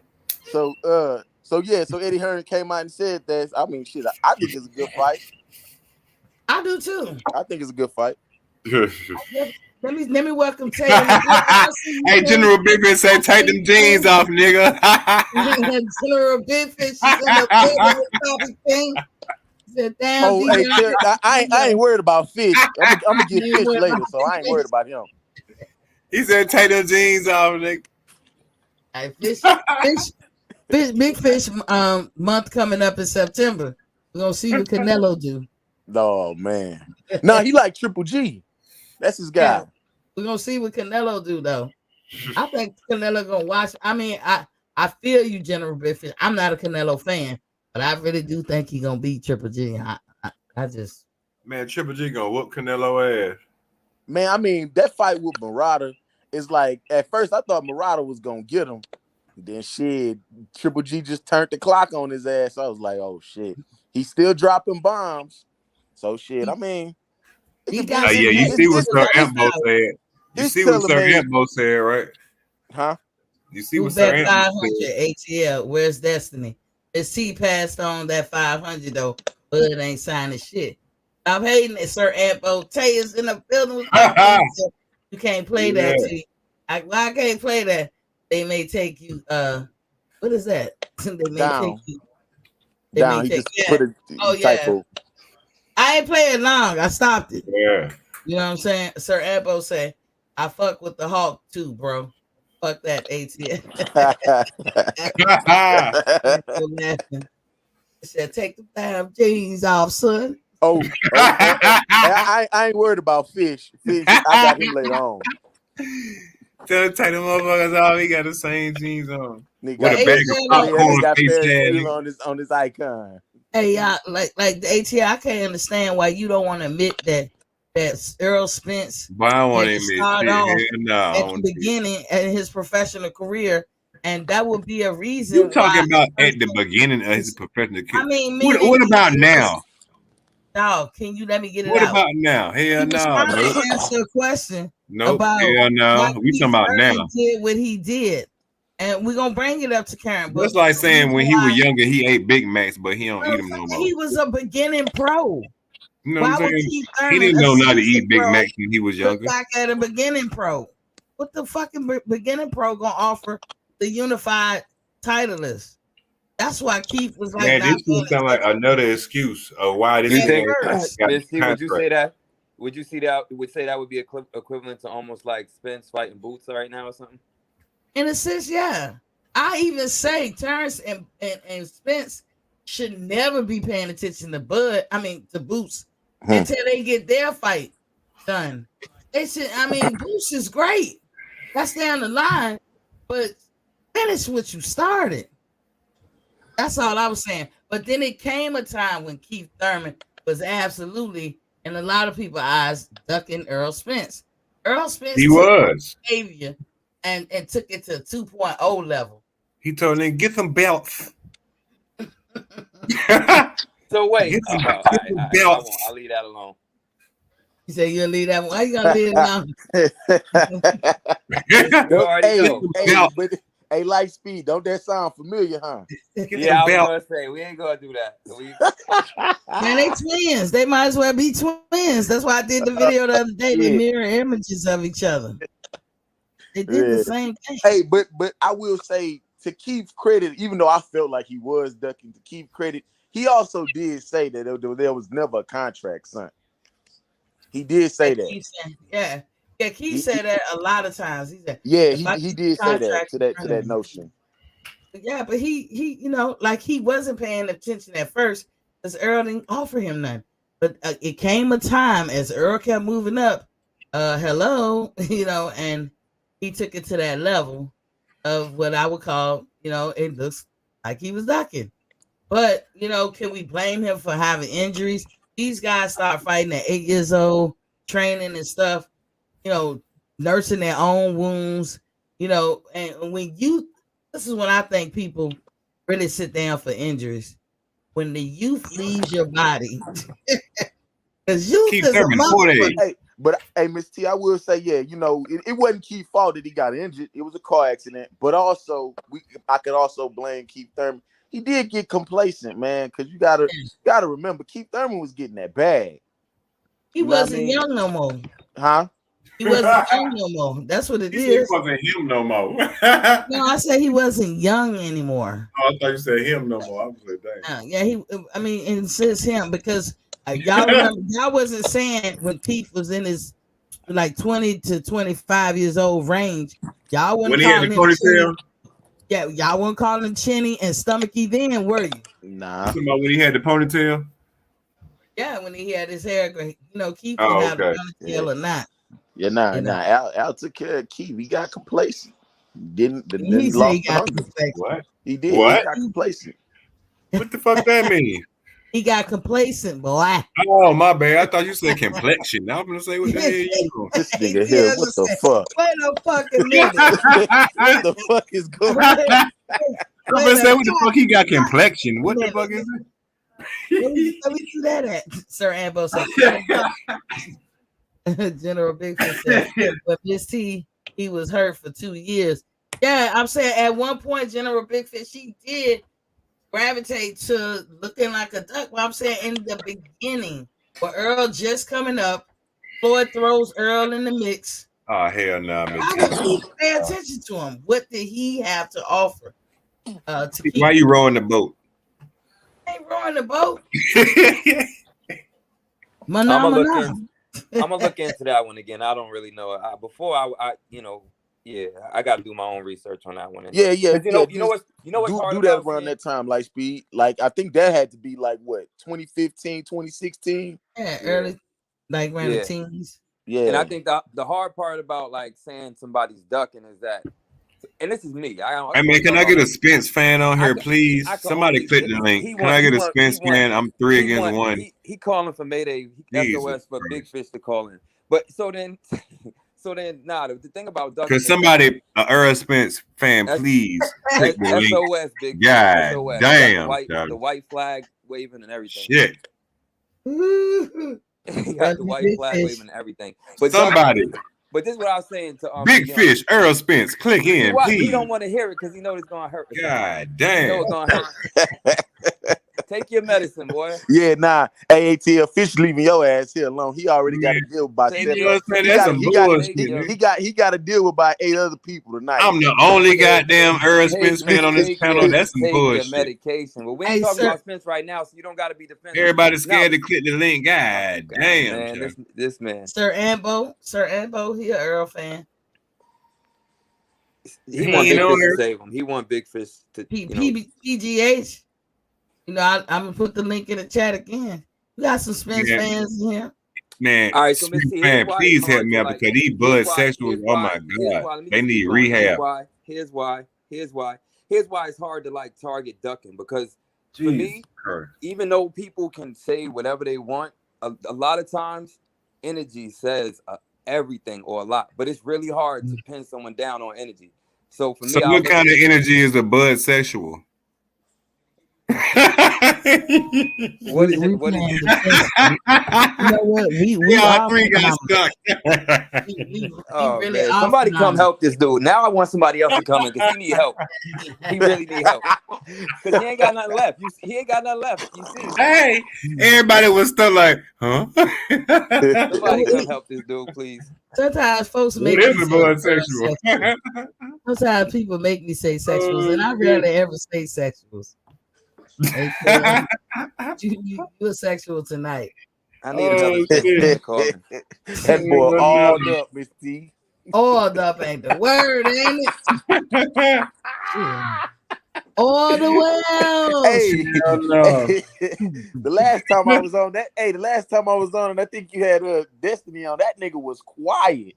That nigga ATL wasn't saying nothing. Well, you sports stop. You wasn't saying nothing. Nah, nigga, I was telling you to talk. You wasn't saying nothing. Me and Destiny fuck with each other. Hey, you talking about?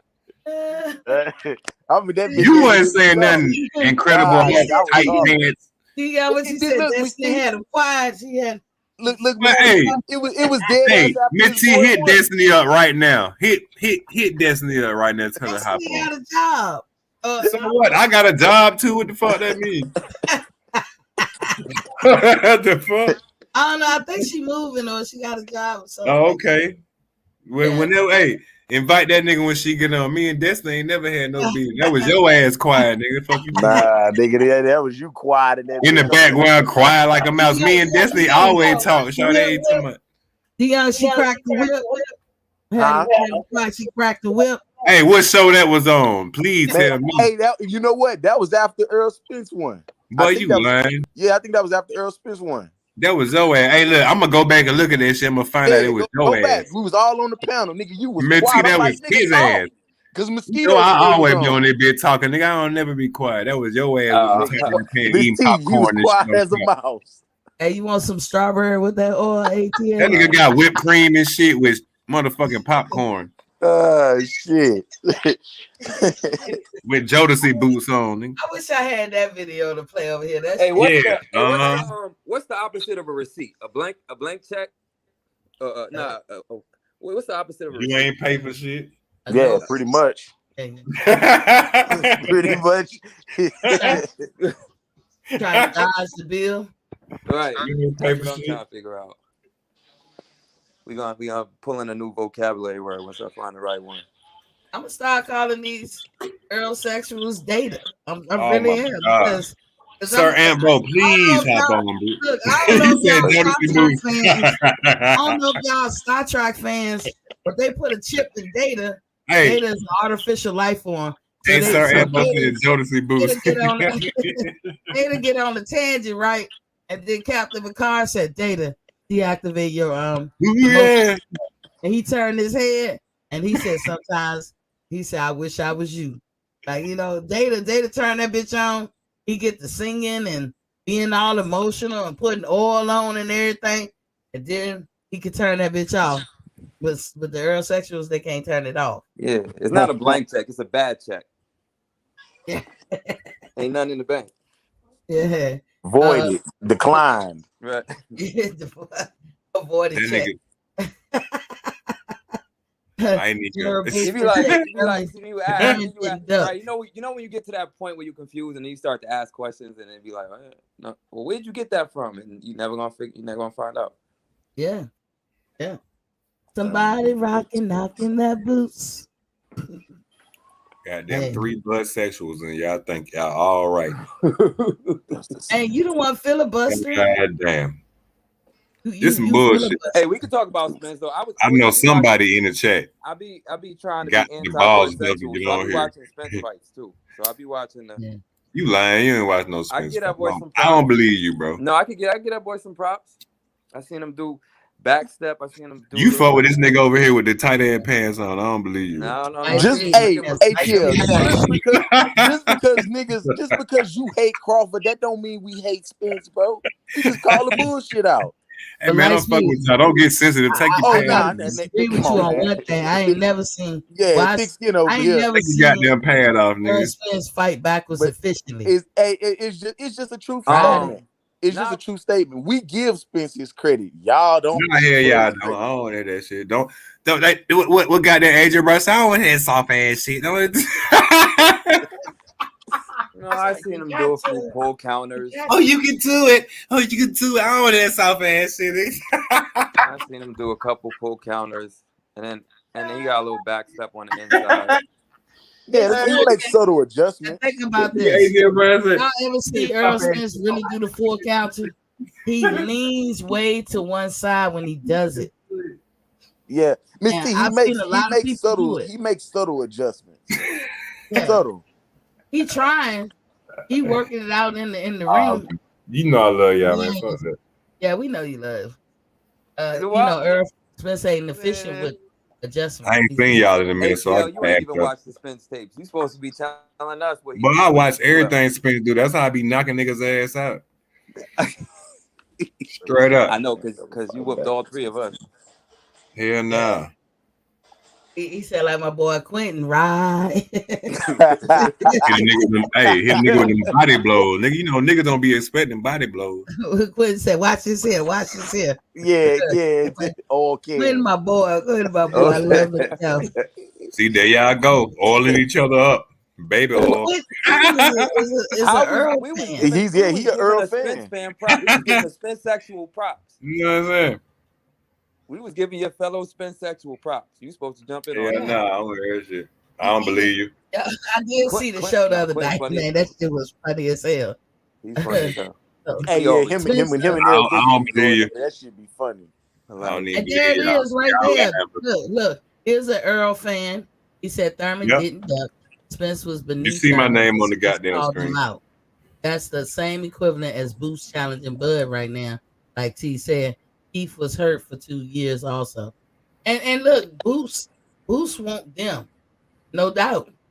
But man, don't be trying to switch up talking about no damn Boots. We don't wear that need to, but that's what I'm saying. Boost is irrelevant right now. Talking about their boot and Terrence Crawford. Neither Boots or Bud have to fight this dude. They got to fight each other first. Talk about the boot and Terrence Crawford ass right now. Where's the contract? Sign it. Nigga, tell us how you know the contract was sent. Hell no. Let me see y'all goddamn face on this. That's the question of the year. Y'all blessing. I don't hear that shit. He saw the tweet. Send us your voided check. I can tweet. You want to tweet? Voided check. You want to tweet? I can tweet right now. Contract. The fuck is a tweet? Yeah, send us the voided check of Terrence contract right now. Yeah. I don't believe none of y'all bisexuals. I don't believe none of y'all. Y'all see me? I don't believe none of y'all. Heard it from the dude that saw the tweet. Earl gonna come out later and say, "I was just a plan." Yep. That's what he gonna say. Yeah. It's gonna be December 1st. Everybody gonna be like, "What we think about y'all? We think about Christmas." I want y'all to see my face because I and this shit recorded too. So yeah, I'm gonna go back look at this shit. What date this was? Yeah, you know I'm gonna July the 7th. Ooh, I'm gonna mark that shit in, bro. I'm gonna mark it in, bro. I can't wait. I can't wait to see y'all after this fight, bro. I can't wait. Trying to say they was I cannot fucking wait. I'm gonna bet all y'all. Everybody on the panel, I'm betting all y'all. All y'all buzz. I'm gonna bet every one of y'all. If I got money, I'm betting you. $100 and over. And That's 300 between y'all three right now.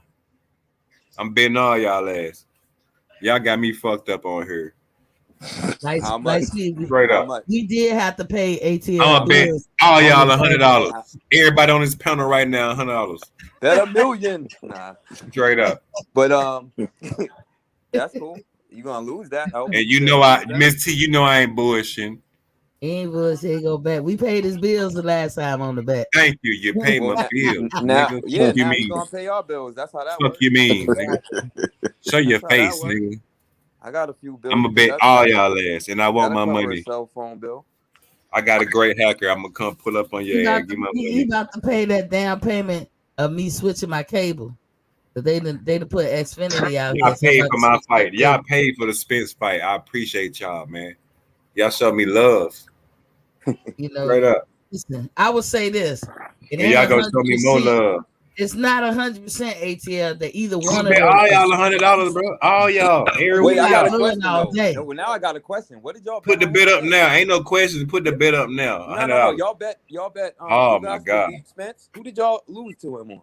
I got 100 on Spence versus Crawford. No, listen. He asked me what was the bet. ATL betted that Earl Spence will call out Bud Crawford by name, and that he would knock Ugas the fuck out and get him out of there. But what y'all don't know is ATL and Earl Spence are cousins. I'm just going. Probably, yeah. I would have lost that bet too. I would have lost that bet too. He told his cousin, "Ain't call his nigga name out." Sir Ambo said they're not putting no money up. Sir Ambo said, bet $1 million.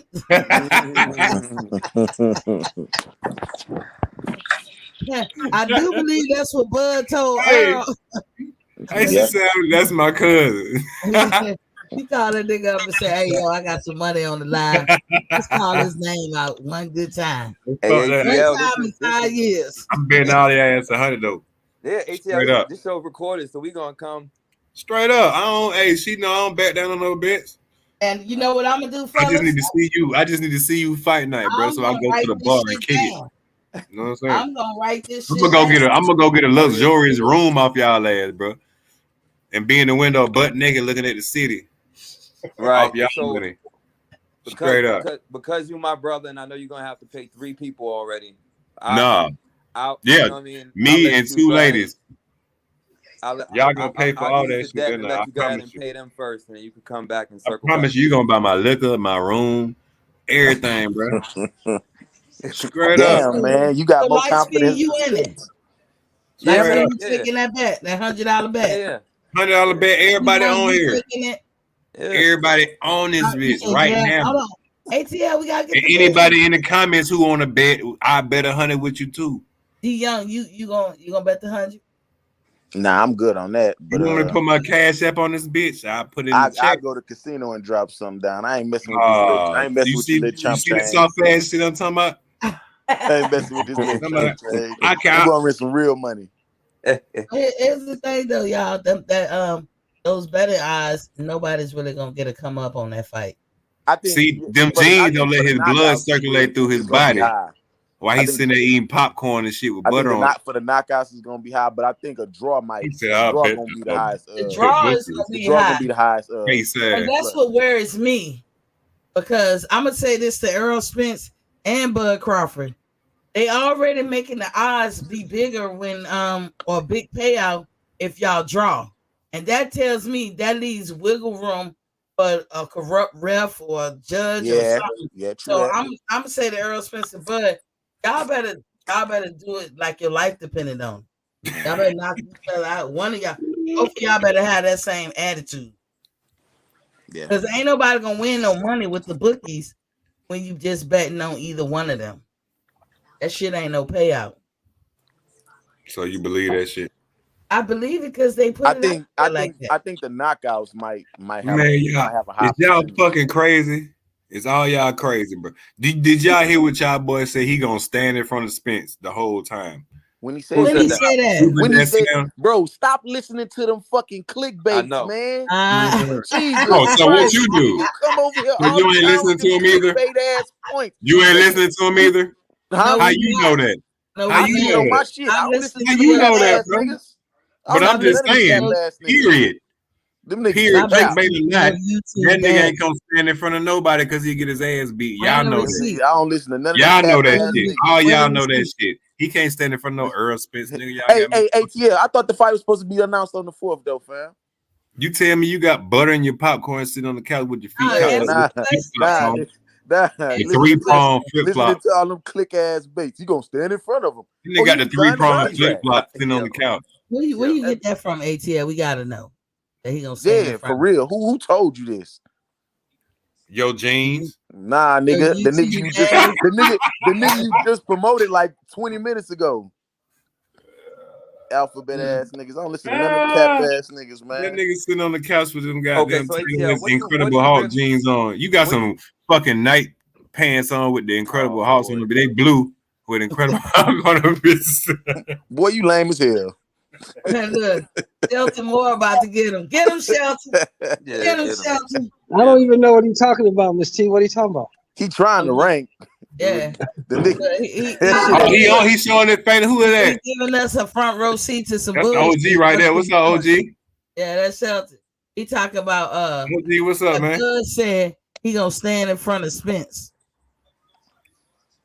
Is this another Crawford fan? Now say that again, Miss T. I didn't hear you. What you say? He said that Bud is gonna stand in front of Spence. This is that man needs to put that pipe down. Tell him to stop smoking on that shit. Is this another Crawford fan? Crawford realist. Oh my god. He gonna beat that boy up, man. Hey, that boy's one-dimensional. Yo, that boy's one-dimensional. He's a flat-footed, come forward volley puncher. That's all. Who's gonna be who? Hey, yo, Crawford gonna knock that boy out inside of 9. Inside of 11. Inside of 11, he gonna knock him out. Hey, Mr. Shelton. Yes, sir. Hey, what a contract at, Mr. Shelton, you know? Shit, I'm not in. I don't work for PBC. That bullshit. Nah. Cause your man stands. Got that 4 against 1. I don't want to hear that shit, bro. I don't work for PBC. I don't know what they got going on. I'm not Buzz advisor. I don't know none of that. I'm a fan of all y'all Bud advisors. The hell you mean? Appreciate you. All y'all Bud advisors. I don't know nothing about what they got going on. Man. So your guess is so your guess is about as good as the next average person, right? Hey, I'm gonna tell you something we used to say. Hold on, big dog. I'm gonna tell you something that we used to say. This nigga won't even show his goddamn. In the military, we used to say that shit's above my pay grade, bro. Yes, Why sir. did you join the military? That shit's above my pay grade. I don't know nothing about that. All I know is if the fight happens and when it happens, I'm confident it's gonna happen. But if the fight happens and when it happens, Crawford gonna knock this boy out because the boy is one-dimensional and he's too slow. Great opinion. It was a great opinion. It's all good. It's all good, ATF. Put the oil down. He's one-dimensional. He's too damn slow. He's gonna get beat up. When have you seen him do anything but come forward? Tell me, I'll wait. Shelton. He got a bet. He got a bet, $100 bet that Earl. I bet. Oh yeah, I bet him too. What you mean? I bet him too. What you mean? What you want to bet? I got 100 on everybody on the panel. Miss T, you know this cat, right? Yeah, no, that's my boy. Yeah, she know me. Okay, because you know it's an old saying in the hood, right? You know what I'm saying? It's an old saying in the hood, right? 5 for 10, addresses on this for shit 20, and everything. What you 20 mean? for 32. Don't make me come up for you. Addresses on this shit and everything. What you mean, bro? I pay my shit. 5 for 10, 10 for 20, 20 for 32. Don't make me come look for you. Yeah, and don't make me come look for you. You ain't coming to California, nigga. Shit, I want to come. What you mean, ain't coming nigga? out here. I don't fear no man but God. The hell you I ain't talking about no fear, nigga. I'm talking about the plane ticket and the cost. You ain't coming out here. Hey, I gotta come out there too. Hey, I work, nigga, every day. Well, come on then. Shit, we can watch the fight together. Well, no, we can't. We can't because I'm going to be at the fight. I'm going. Exactly. I'll meet you there. Yeah.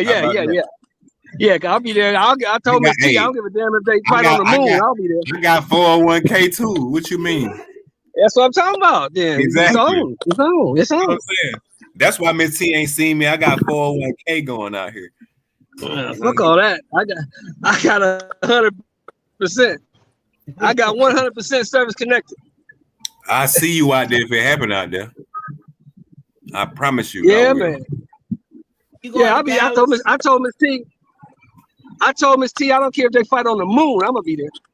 Exactly. I'm gonna be next to you on the goddamn rocket ship. If they fight in Dallas, not saying that they're gonna fight in Dallas, but if they fight in Dallas, y'all still going? We gonna be on the NASA I'll be out each other with a beer. That'll be cool. Miss T, like I said, I'm gonna tell you the truth, Miss T. Like I said before, if they fight on the moon, I'm going. Hey, and if they do, I'm gonna be right beside you. We gonna drink a beer. Yes, sir. And smoke one before we go up to the goddamn moon. This man crazy. I like you though. I like it. Hey, ATL, make sure you know you save up, because after these bets, after you go to the moon, I want you to be able to come back. Don't bet the mortgage. Hey, Miss T will tell you, I pay my debt. Hey, I'm fully confident in what I believe in. Don't bet. Y'all know I paid the minutes. And I promise that all of yous, I'm gonna be going to the strip club off y'all money. You can go there. I ain't messing with it. That's the COVID place. I'm cool. I don't even go there, but I'm gonna take like 3 bitches with me to the strip club. I'm going there. Yeah, I ain't catching no COVID behind them, bro. Hey, I done had it already. I don't even care. They can give it to me. Yeah, Shelton, he bet us 100. I'm gonna put my 100 on one of my credit cards. Yeah, he bet us 100 that Spence will win. They can give it to me. That Spence will win? That's a good bet. I mean, it's a 50-50 fight. I mean, all bullshit aside, this is the epitome. This is the first real 50-50 fight we've had in a long time. Mm-hmm. All right, so I believe in my guy, but I can't sit up here and definitely tell you who's gonna win that goddamn fight, man. Both of these guys are the best in the division. These are the two best in that division. Yep. You in? That's why we want this fight. Huh? You betting? Who, me? Yeah, I got about $1,000 out already. You gonna bet? I got 100 for everybody on the panel. I ain't got no 1,000 for everybody. I ain't bought on like you yet. What you say, Steve? You want to bet this 100 with ATL? Oh no. What we gonna do? Me, Q, Method, Exclusive, and maybe Rich. We gonna go in on an Airbnb whenever we get a date and a venue. Okay. Oh, okay. Yeah, we gonna Airbnb. So how about this? And if the tickets are, the loser pay by dinner. Yeah, definitely. Oh, definitely that. Definitely that. Yeah. Yeah, we doing it big, Miss T. I told you need to come out, but you say you ain't doing it. I'm not hanging with a bunch of fellas. I got me twisted. No, not like that. No. Not like that, Miss T, man. I know it's not gonna be like that, but I'm still a woman. I'm from the old school. Yeah. You just don't do that. Yeah. I know these young girls, they disregard code and all that, but Destiny and them, they coming out. They gonna get rooms though. I told them they can come by the spot and hang out, barbecue and all that. But they getting rooms, they getting hotel rooms. They say but you know how that go, Miss T. People say a whole lot of shit. Yeah, you're right about that. People say a whole lot of shit. I'm gonna take General Big Fish advice. I'm gonna make sure I take my blood pressure before that fight starts. Yeah, that's the definition, fellas. Honestly, all bullshit aside, that's the definition of a 50-50 fight. I can't tell you who's gonna win that fight. Would you think? I give it like 60-40. I just think Bud is the better fighter. I just think Bud got more skills. That's why I think he'll win, because he got more skills. He can do more things. I've seen him fight going forward, going backward, moving laterally, creating distance, catching you with shots you don't see, punching in between punches. I've seen him do all of that. I've seen Errol Spence win 28 fights, and I've seen him win it one way, coming forward, throwing punches. He ain't never changed up. He ain't never done nothing different. So you can't tell me all of a sudden now he gonna start boxing. I just don't believe it. I don't believe it. Hey, Mr. Schultz, not boxing, counter punching or fighting backwards. Yeah. I don't believe that. He can't do that because he's never But he's done great. it. He's I've never great seen at him what do he it. do, though. He's great at Yeah, what he's he great do. at what he does. He He's cut the off the best at what he ring does. good. You know what I mean? Got a good uppercut. He's a pressure fighter. Yeah, That's what he is. He's a pressure He a fighter. great pressure fighter. I'll give it to him. Yeah. I'll give him his credit. He has. I feel like he has a counter punch. But to a guy like Crawford, inside the pocket. a guy like Crawford, that's what he wants. He wants you to come to him, so he can set you up for something. He can walk you into some shit. That's what he's going. He gonna walk this cat into a shot that he don't see coming. That shit sounds good to hear. And Shelton, guess what? We said that about Sean Porter, didn't we? And Told everybody you said, he gonna walk Sean Porter right into a shot. And I said that too. Yeah, walking right into a shot he don't see coming. He gonna walk into it, and what the fuck he do? He walked into it. Yep. And I feel like and then so did Sean Porter with Spence. He walked right into it. Yep. But he didn't stop. Nah, they was going back that's not and forth. the same. It was going back and forth. It is the same. Nah, it is the same. Go back and watch what I told y'all to watch earlier. You keep saying go back and watch. We saw the fight. Watch what I told numerous of times. If you was tuned in, you know what I'm saying. Hey, we gotta let this man is an Errol Spence fan. He thinks Spence, that's his guy. We can respect that. That's your guy. Yeah, I think your guy gonna get his ass kicked. I ain't going no other way about it. Yeah. I'm not gonna agree with none of y'all ass. But this one I don't want though. This one I don't want though. I don't want after this fight when Spence gets his ass kicked for you to disappear. That's what I don't want. I'll never disappear from nothing. I always bury. Okay. Come on back and just say, hey, and I always too, though. They'll tell you that too. Hey, I tell you this, Mr. Shelton, half of that community gonna disappear. You know what I'm saying? Oh, some of them dudes is gonna jump off the bridge. I won't be gone. I bet you I won't. Not you, brother. I'm saying some of them dudes gonna jump off the bridge. They're gonna be on suicide watch. But our king has my loss like a man. It'd be what it is, but I know it ain't even gonna happen like that. So I ain't even worried. Like 2Bs. That's why I know bet all of y'all. Hey, I'm glad you got the confidence in your guy, bro. I bet all of y'all. You're supposed to. You're supposed to. That's why you betting, because you're confident. Yeah. Hey, coming to the stage is Mr. Bowling Understanding. Y'all go out and sub at Mr. Bowling. Is that my man, Bo? Yeah. Hey, Bo, where you been, bro? I ain't seen you in a while. Another Crawford fan. Where you been, Bo? I ain't seen you in a minute. What up, fellas? Here go ATL with that bullshit. Here go with that bullshit. Oh my God. ATL with that bullshit. What's good? I ain't say not one thing. I can't do this, bro. It's 5 niggas against 1. I ain't gonna do this. Hey, DJ, where you at? Sir Ambo, why you come in to help your boy? I ain't gonna do this, bro. I'm finna leave y'all there, bro. Y'all ain't gonna do this. Yo, I ain't finna gang up on me. Fight night, though. You come back when we get a date the venue. When we get a date the venue, come on back. Hey, exactly. Last video you dropped was good work. According to him, Mr. Sheldon, he said I'm not gonna do this. It's 5-on-1. Not gonna do this. What? He said what, Dion? He said Bud need to sign the contract. So obviously he know the date. Yeah, Bud need to sign the contract. Well, Thank you. Tell us the date, nigga, so we can get the tickets. What contract? There ain't no contracts been sent. They've been term sheets have been sent. Ain't no contracts been sent yet. Nigga, tell us the date. Nigga, tell me the date where it's gonna be at, so I can book my shit now. And obviously Crawford sent that motherfucker back. Say, I don't want this shit. Here, take it back. Hey, let me let Bo get in here. What say you, Bo? What information you got to share with us? Got the floor. Nah, I was coming to show love, but you know, your man ATL got on defensive, and I ain't even say one word. Don't get sensitive on me. I ain't even say one word. He got on defensive. I'm still here, bro. Don't get sensitive on me, man. My man played defense before I said one word, man. Hey, Bo. Yeah. Hey, like that nigga E3 say, that nigga is like the real Reeves with them deflections, nigga. We can't let you go to the Pro Bowl. I'm not here now.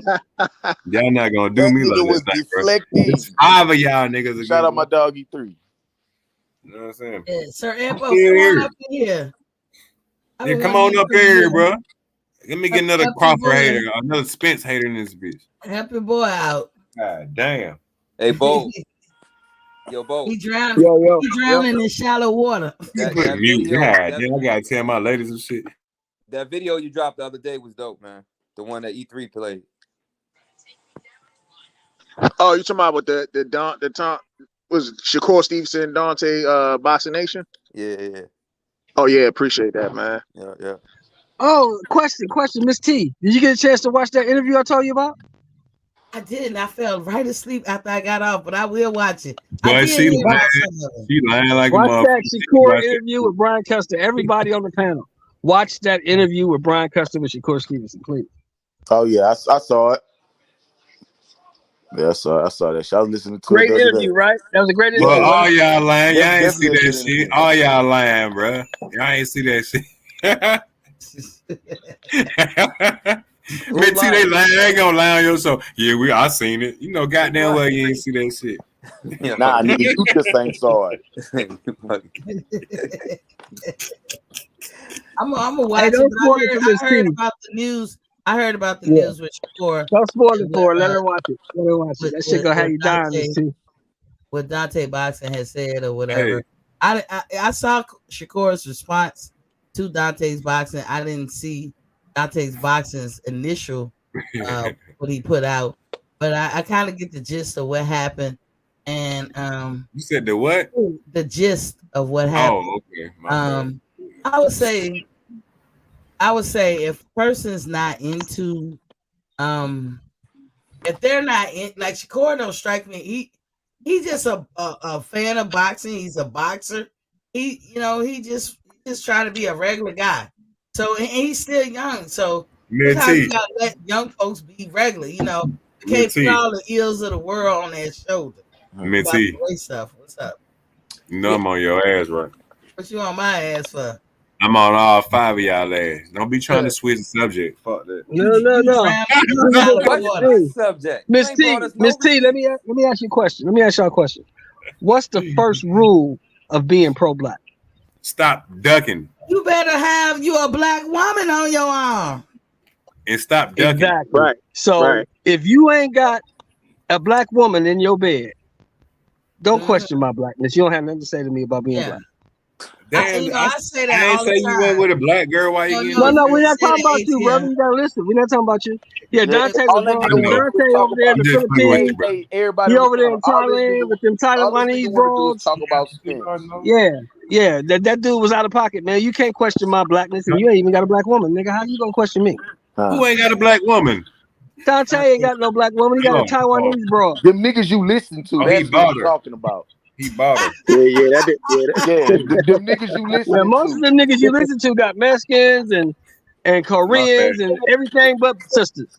So you can't question my blackness, nigga. Can I say this? Is that the ones? Hey, is that the ones that be like, whatever you like, sir? They could be like that. But listen, as a black woman, I would tell you this: whenever a man gets on that black, I call it black power. I put it under that umbrella. Yeah. They constantly, talking about that, and I don't see his show that often. I'm not talking. I don't watch it at all. But anyway, about him or anything. I've seen his shows before, and I liked them, but I'm just not a person who catches his shows all the time. I'm not disrespecting him or nothing. This goes out to every black man in the United States. Whenever you guys start talking black power shit, women ears shut down because we know it's bullshit.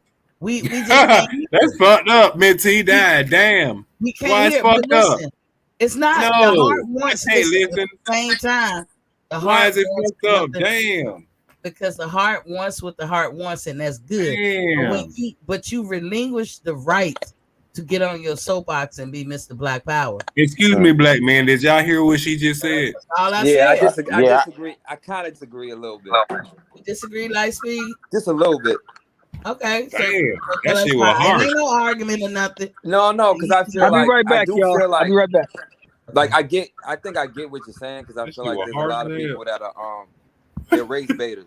They're race baiters and they just selling, cultural conflict, and that's how they get their likes and their views. But I just feel like they're all real. There's real people that's on that tip. But see, you missing what I'm saying though. I think you're missing what I'm saying.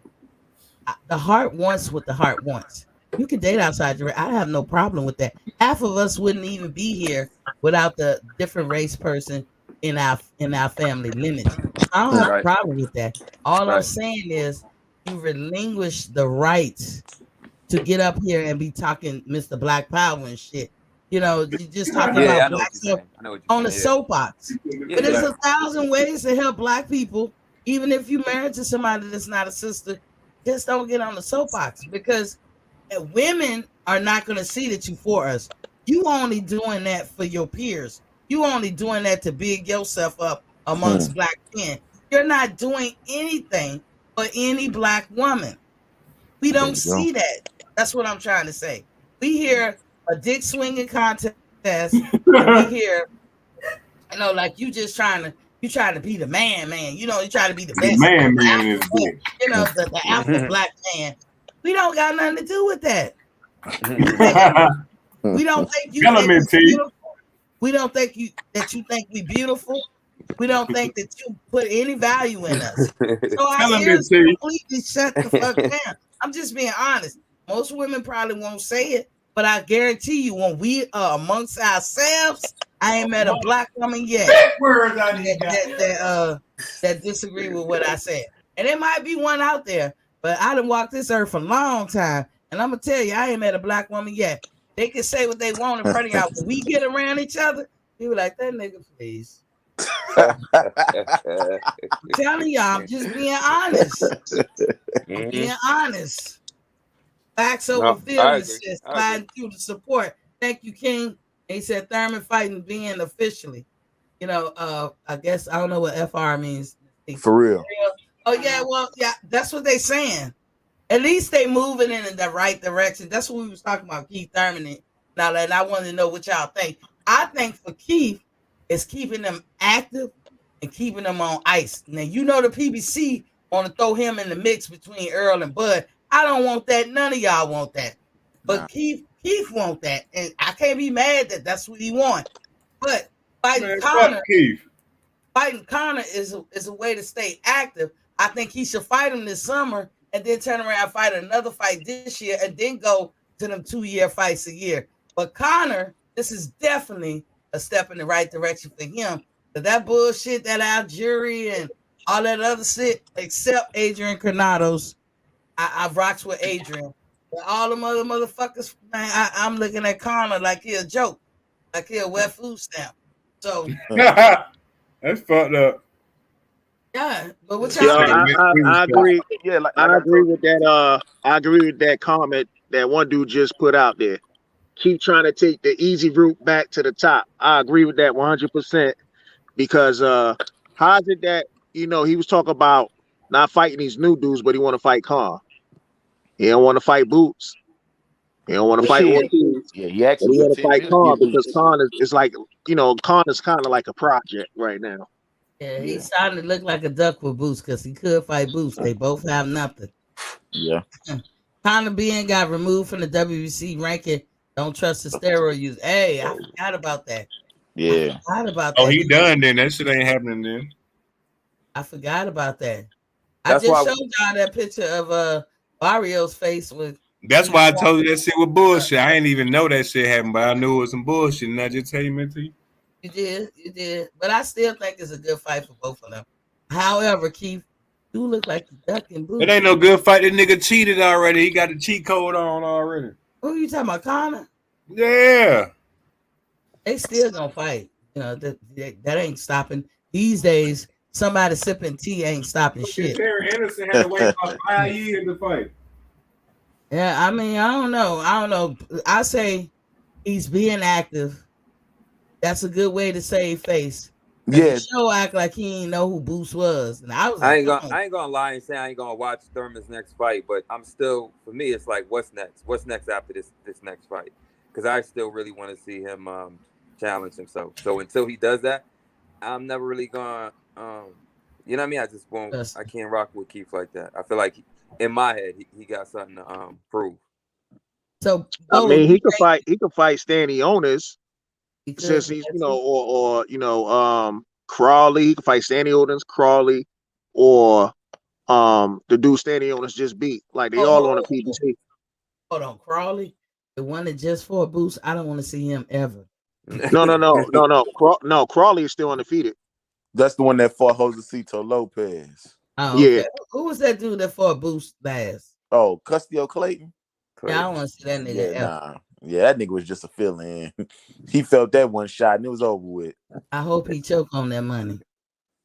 That shit was ridiculous.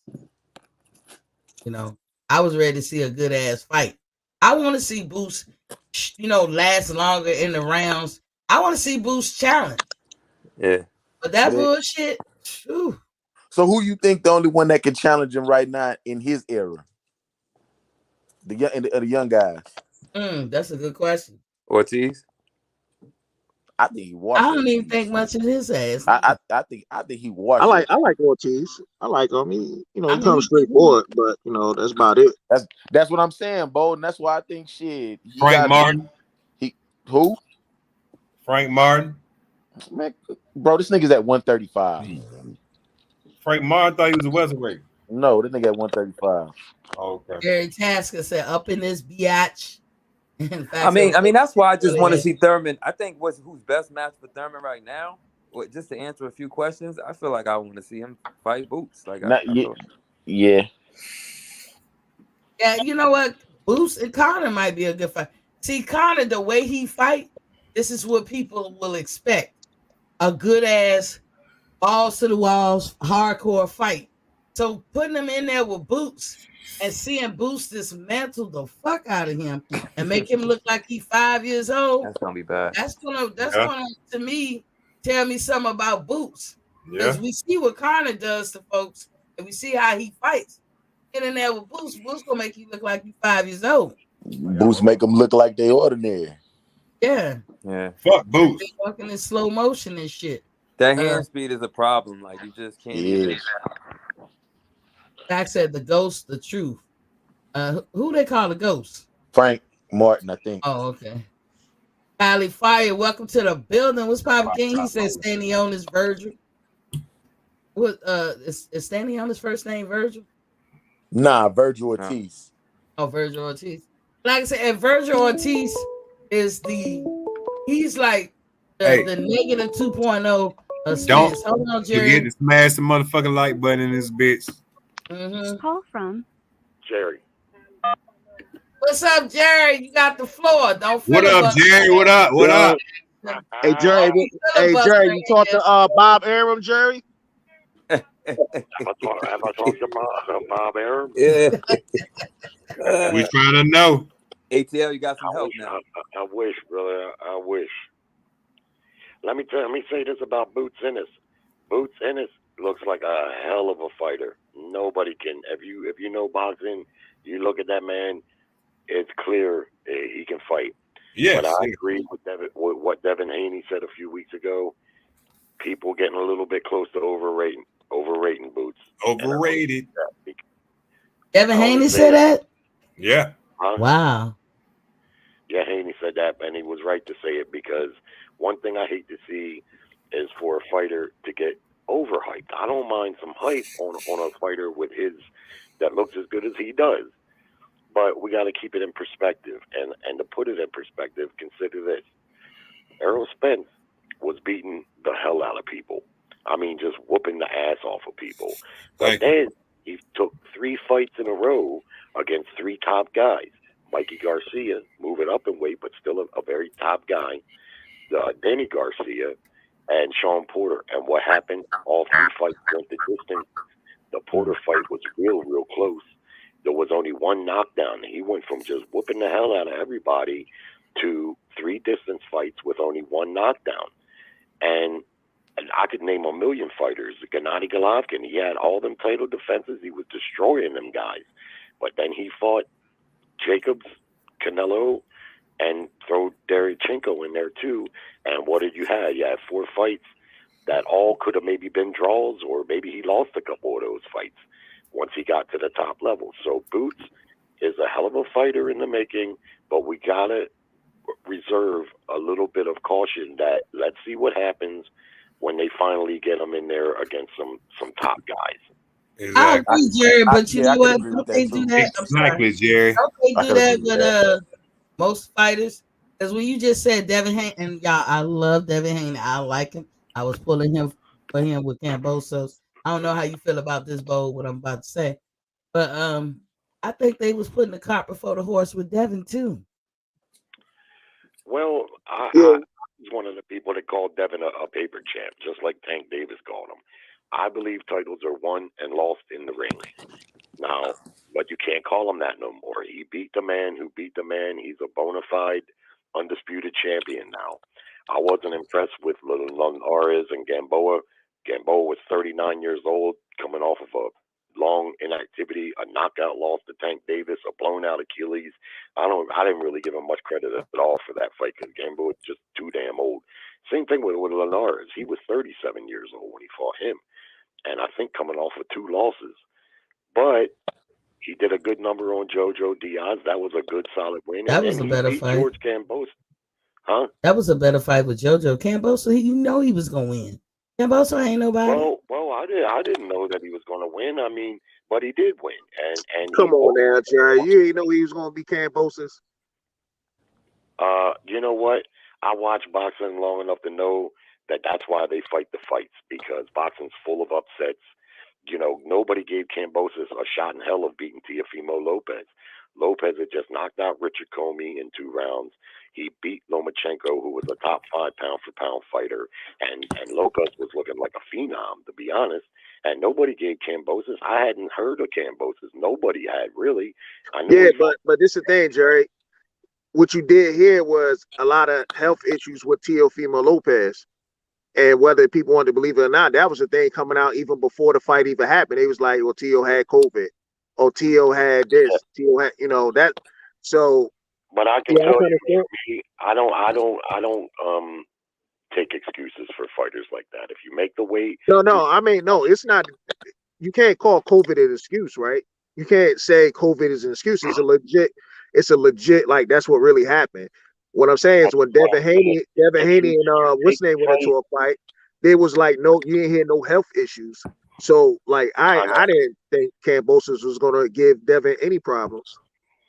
Well, here's where I'm at with the excuses. If you take the fight and you make the weight and you fight and you cash the check, if you lose, you don't get to make excuses.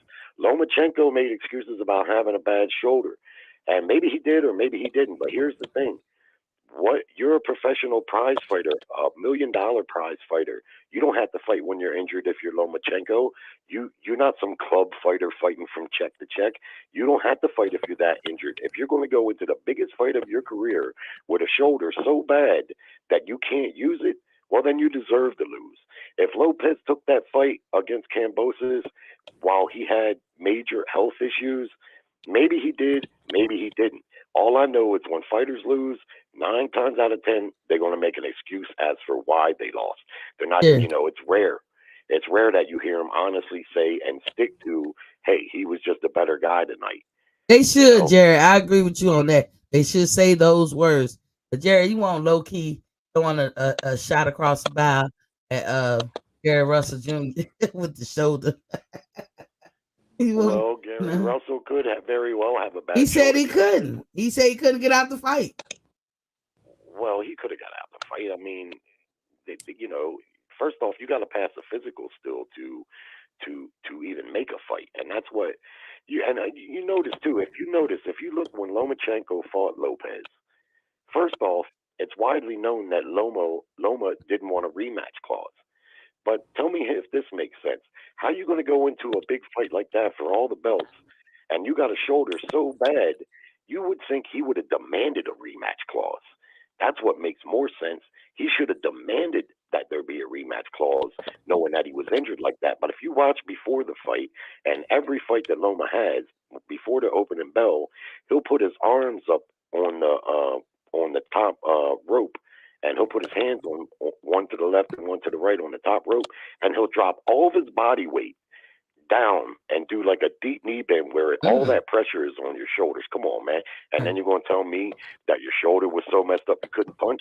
But yet in the second half of the fight, when he finally started letting punches go, what happened then? His shoulder just healed up in the second part of the fight? No. That's how I feel about Pacquiao. Hey, Jared and everybody, let me let Facts Over Feeling get in here. Welcome to the building. I think this is the first time you're on the panel. Welcome, King. What say you? What say you on the topics we've been talking about? Yeah, I feel good that I was able to come into the chat. I support every channel, like I said. I love this boxing content. the thing with I heard y'all talk about Virgil Ortiz and the injury bug that people are starting to get, and they come with excuses. I 100% agree with Jerry on his comment on the injuries. However, Gary Russell, that might have been a different story.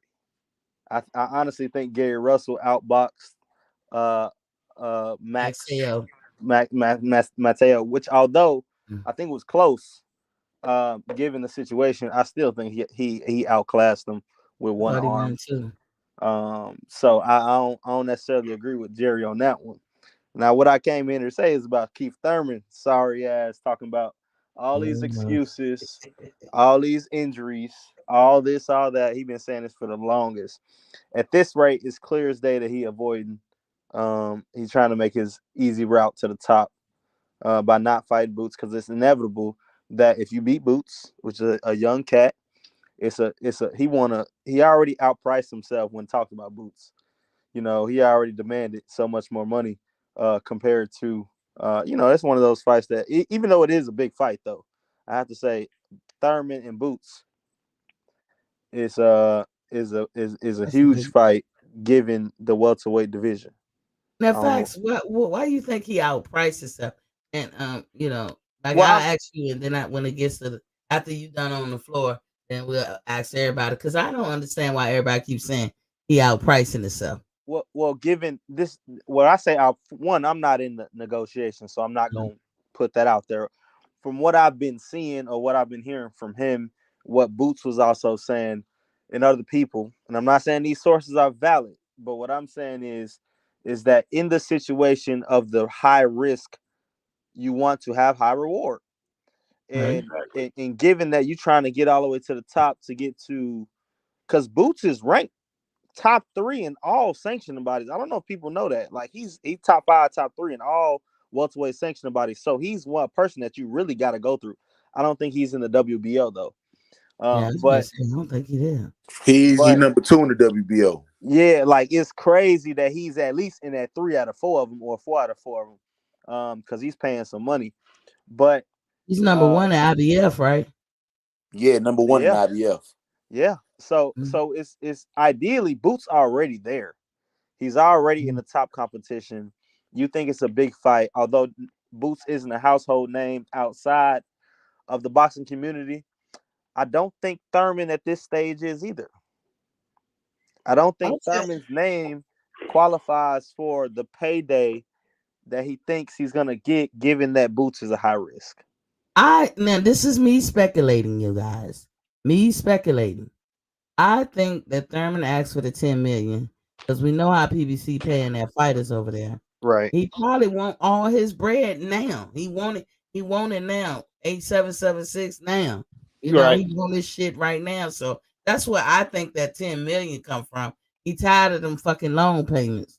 And so he's just like, look, I'll get it in, but y'all gotta pay me in full. Pay me in motherfucking nickels. And if I was Boots or Thurman or any of them, I would get on that Bud and Earl undercard. That's what I would be clamoring. Yeah, that's that there. Yeah, I think that's a smart idea, Mr. Like Earl, for there to be an undercard. But I agree with my man there. See, the simple thing is, I've heard Bud Crawford asked about fighting Boots and Earl Spence. Fight him either, and there's a reason why they don't want to fight him. This happens all the time in boxing. You got a young up and coming fighter that's as good as he is. It's a risk reward problem. Now Enos is a good fighter. Anyone can see that, but he doesn't have a belt. So let's just make that clear. So you're going to be fighting a guy that's going to be very tough to beat. He doesn't have a belt, and he's not well known. Well, if you don't get good money for that, then what you going to fight him for? That's why these guys don't want to fight him. What it's going to take is Boots' promoter is going to have to overpay somebody. If it's not Keith Thurman, it's going to have to be somebody else. They're going to have to invest in him and overpay a couple of these veteran guys to get in there with them, because they will get in there with them if they feel the money is right. But if there's no title on the line and very little prestige, meaning outside of hardcore boxing fans, a lot of people don't know who Boots is, so there's not a lot of prestige in beating him if you can right now, not outside of the hardcore fans. And if there's no money, ask yourself, if you was managing a fighter, how quick would you be to run him up in there with him with those considerations? Hey, what he really saying is, hey, Terrence Crawford is anticipating on an ass whipping. That's what. Where he get that shit from? What does that have to do with anything? ATL trolling. Yeah, I haven't seen anything from Crawford that suggests he is. Jared, let it go, Jared. He trolling. Oh, you was gonna say something? Oh, you was gonna say something? That's what we don't know. Boots could look like $1 million. I'll be right back. Fighters, but if you put him in there with the 8 guys, that's what Crawford gonna say. I'll be right back. I mean, how many times? Ain't no right back. Seen it. I'm gonna need all my money. With this super middleweight puncher, the Puerto Rican guy. He was knocking who is people's heads clean off. You know what talking about? The Puerto Rican from New York, the one that began Belanga. Yeah, the one that fell short. Scrub. He was a believer out of folks up until about 3 or 4 fights ago when he upped his competition level just a little bit. They didn't even up him to no A-level guys. They just upped him up a little bit, and the knockouts went away. You know what he got exposed, Jerry? He got exposed on Deontay Wilder and Tyson Fury fight when he got knocked down. That's the fight he got exposed. He got knocked down. Yeah, the knockdown didn't bother him. Fighters get knocked down. That can happen from time to time. Yeah, that bothered him. He can't cut off the ring. I just think he has no other skills. He can't cut off the ring. Yeah, he has a problem with his right footwork. It's like he can't punch and move at the same time. Yeah, because he tried to Mike Tyson the nigga ass. Like, what the fuck wrong with this nigga, man? His ass needed. What the fuck made his name come up and he tried to Mike Tyson the nigga ass? He was frustrated. You know what I mean? He bit that guy, man. Yeah, he was frustrated. The dude was putting them punches on his ass. That don't make no excuse for that shit. You hungry, go to Golden Corral, nigga. Hey, bro. When a nigga punches on your ass and you can't do nothing about it and you get close. Shit, punch a nigga in the nuts. What you mean? Man, that's still a dirty blow, bro. So what? You ain't gonna bite a nigga. God damn. You gonna bite a nigga, bro, instead of do a legal blow? Which one you gonna do? You just said punch him in the nuts. Yeah, as much bro. as I Hey, look, them body shots. Them body shots. Them ain't nut shots. Them body shots from my boy. I'm just saying, man, you ain't gotta bite a nigga. God damn. Whoever co-signed that shit, he do be hitting niggas low. The nigga was hungry. Why they ain't feed him? Yeah. Biting is illegal. I would maybe disqualify. You know what I'm saying? That nigga bit Evander Holyfield whole ear off, bro. That shit ain't right, bro. You know, a low blow here and there. I mean, sometimes there's been. I thought he said he was vegan. Hold up, y'all remember when Marcos Madonna bit Floyd? Yes. Yeah, I remember that. Yeah. Bit his finger. Had Floyd sounding like Michael Jackson. He bit his hand. Yeah. Floyd screamed. But when he vegan too? Yeah, he beat the dog mess out of him too. He tried to leave Floyd. Listen, I ain't like Tony Weeks after that motherfucking fight for a long time. I still don't be pressed for Tony Weeks. Because I think Tony Weeks was in cahoots. Not my boy Tony. I just remember he bit him. He bit his hand. I seen it when it happened. You know what I'm saying? That shit crazy, man. You got some mental issue when you bite niggas in the ring, bro. Yeah, that's crazy shit. I don't give a fuck who he is. I bet Crawford gonna bite Spence. Yeah, Jerry, you just gotta talk over ATL. He be trolling. You just gotta talk over him. You gonna bite that nigga on the ear and shit. He gonna bite. I also was gonna say that Boots gotta take a. Hey, look. He gotta take a move like Haney. Yeah, he gotta take a move like. Hey, whoever said that 20% cut. Yeah, he gonna have to. Everybody done did it. Mm-hmm.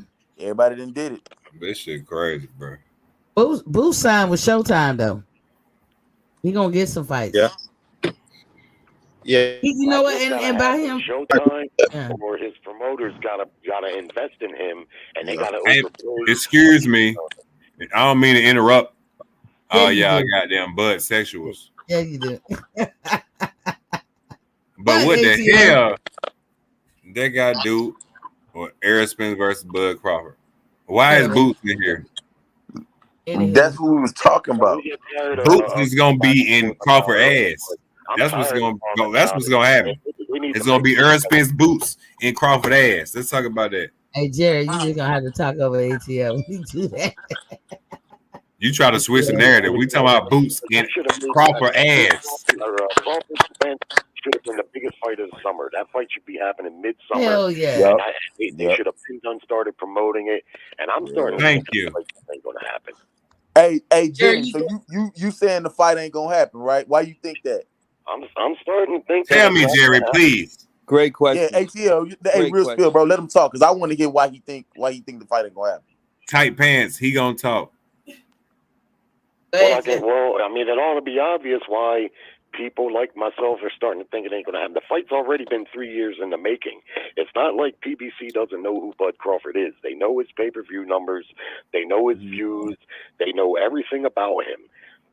He's been away from Bob Arum for a couple months now. 8 months. 4 months now. Let him speak, tight pants.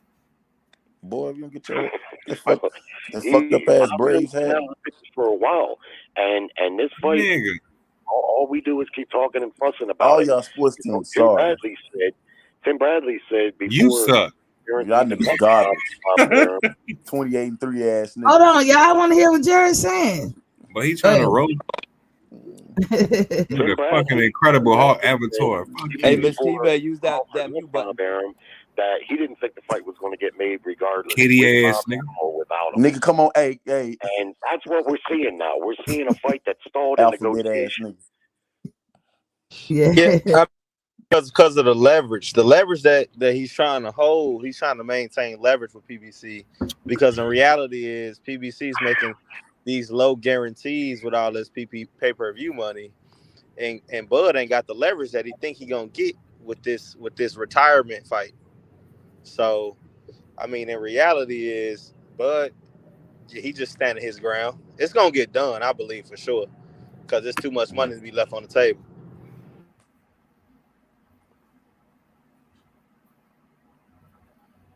Wait, how do you know Bud is standing his ground? Don't nobody believe this. How do you know Bud is standing his ground? Wait, how do you know?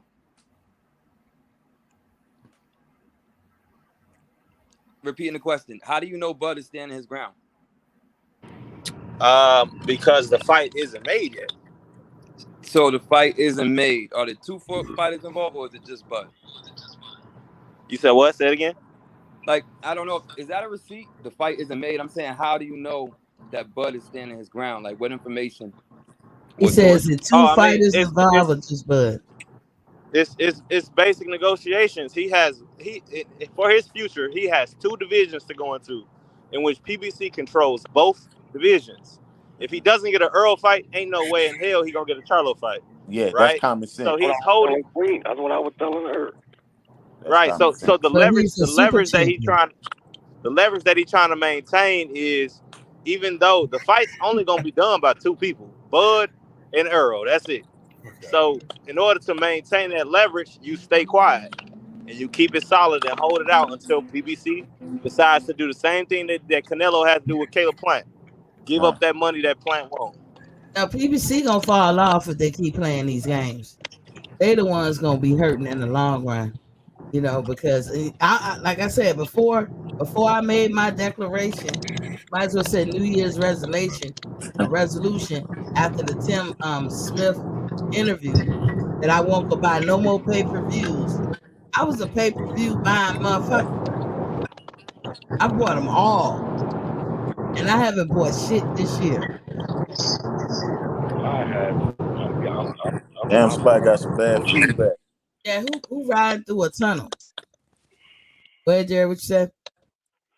Well, one thing I gotta say is with Canelo and the PBC and the Plant fight, Plant's purse is not what held up the fight the first time. It wasn't that he didn't want to pay Plant $10 million.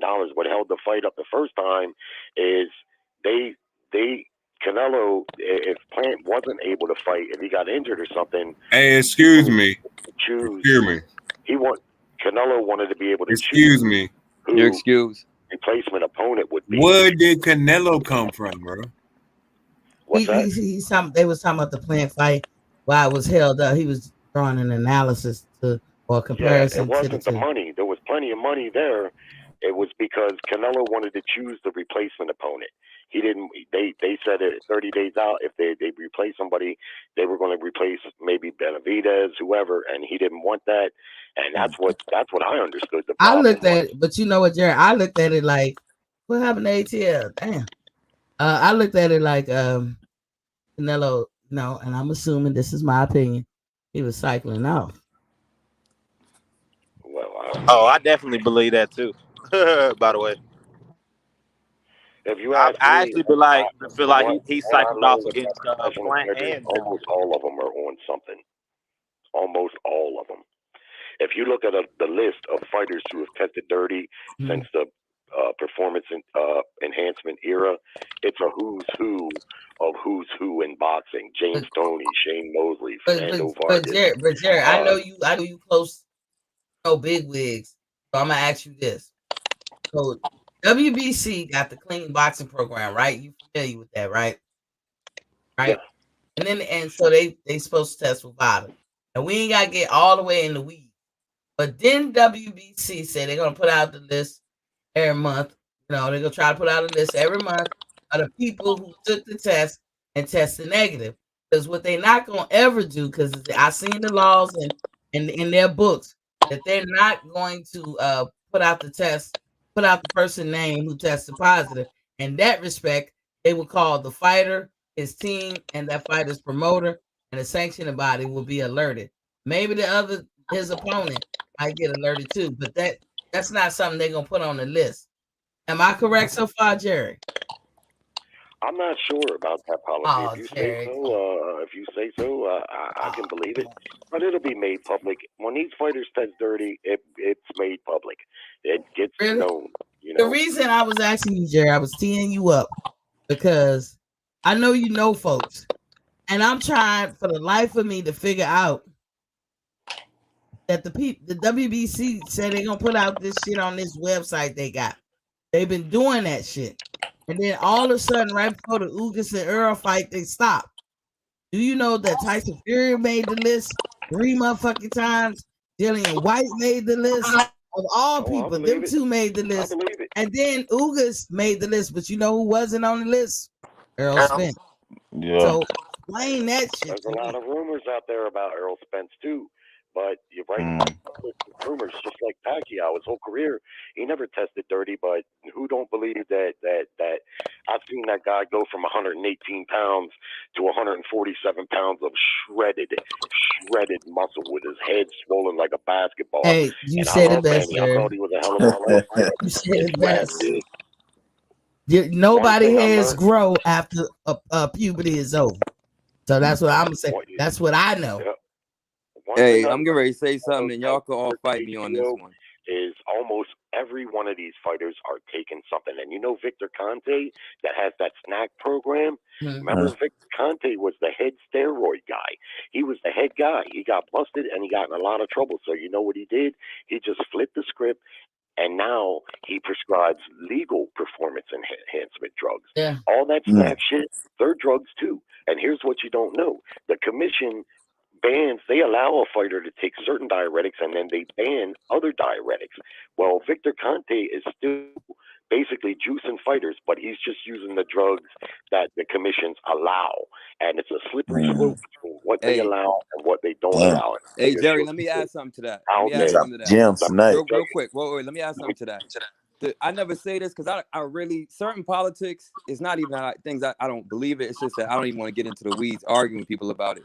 But if you really want to talk about Victor Conte, he's not even just a regular steroid guy. He is like the godfather of steroids because a lot of people don't know this, but he was the first one to kind of patent untraceable steroids. Like he was the first one to be able to invent. And dig this. When he went to jail for 10 years for that, he threw that. I'm forgetting her name, but I want to say Jackie Joyner Kersey, but I probably might be wrong. Marion Jones. Marion Jones. Let me tell you. Let me say Yeah. something about that story real quick. He went to jail for 10 years. Marion Jones got the bag, and it was almost like the fall guy for that whole cheating episode, right? Yeah. But you got to understand this.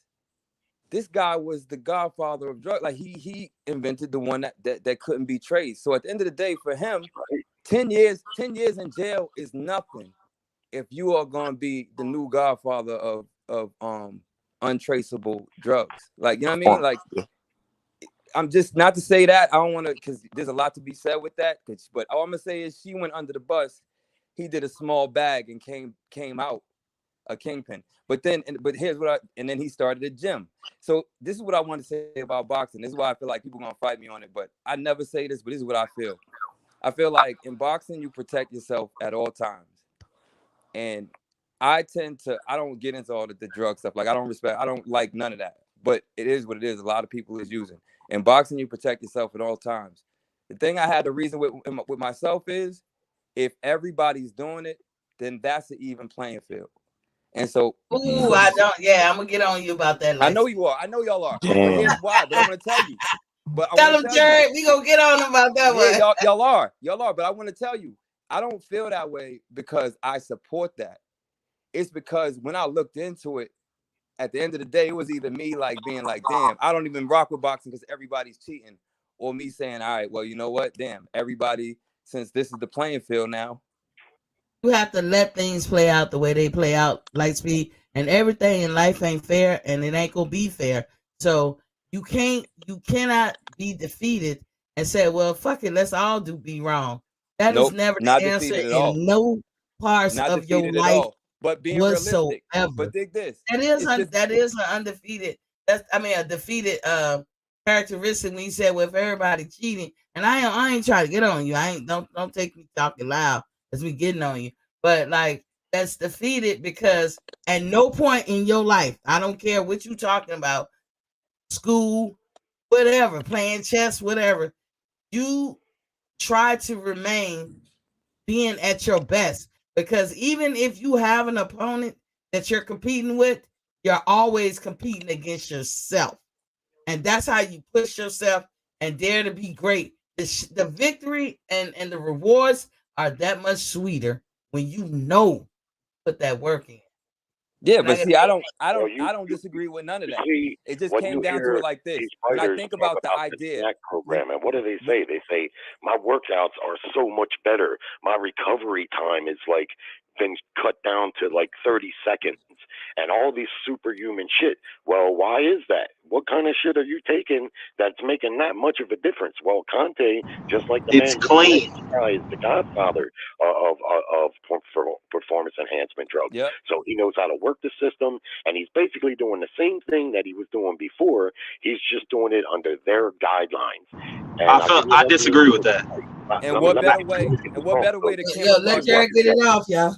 And what better way to camouflage that than to start a gym? When Oscar Valdez tested dirty back, I don't know, 7-8 months ago, before the Shakur Stevenson fight, in the one fight, he came up with a dirty test for a diuretic, right? Right. Well, here's the thing. The WBC allowed him to go ahead with the fight, and a lot of people cried foul. Now, if you remember, Canelo Alvarez tested for clenbuterol. He had trace amount of clenbuterol, and they took Alvarez, a cash cow, and they suspended him for 6 months. But they let Valdez fight, and this is why they let Valdez fight, and people don't tell the whole story. They say he tested dirty, he shouldn't have been allowed to fight. But the diuretic that he tested dirty for was not illegal when he was taking it. You can take that diuretic, you just can't take it the week of the fight. And this is something that people it was out there, but people only heard the first part, that he tested for it. Yes, he tested for it, but when he tested for it, it was not illegal. That's why. Hey, I gotta rebuttal that, Jerry. I gotta rebuttal that. Oh, that's what happened. That's why he wasn't suspended, because the WBC got a bad publicist. When he was tested, they got a terrible publicist. Is you the first person I heard say that? Go ahead, Bo. What you rebutting? Now I want to debunk that, because I remember even when Ms. Steve, when you even made the video, you actually broke it down to the T with the discrepancy. Like, what they did is they found a loophole. basically he was supposed to have got stripped. What they did is they went behind the water rules, right? Instead of Vada, they went behind the water rules and have him keep that belt and defended that belt. And at the same time, it was in the rule book that he was allowed to take that diuretic.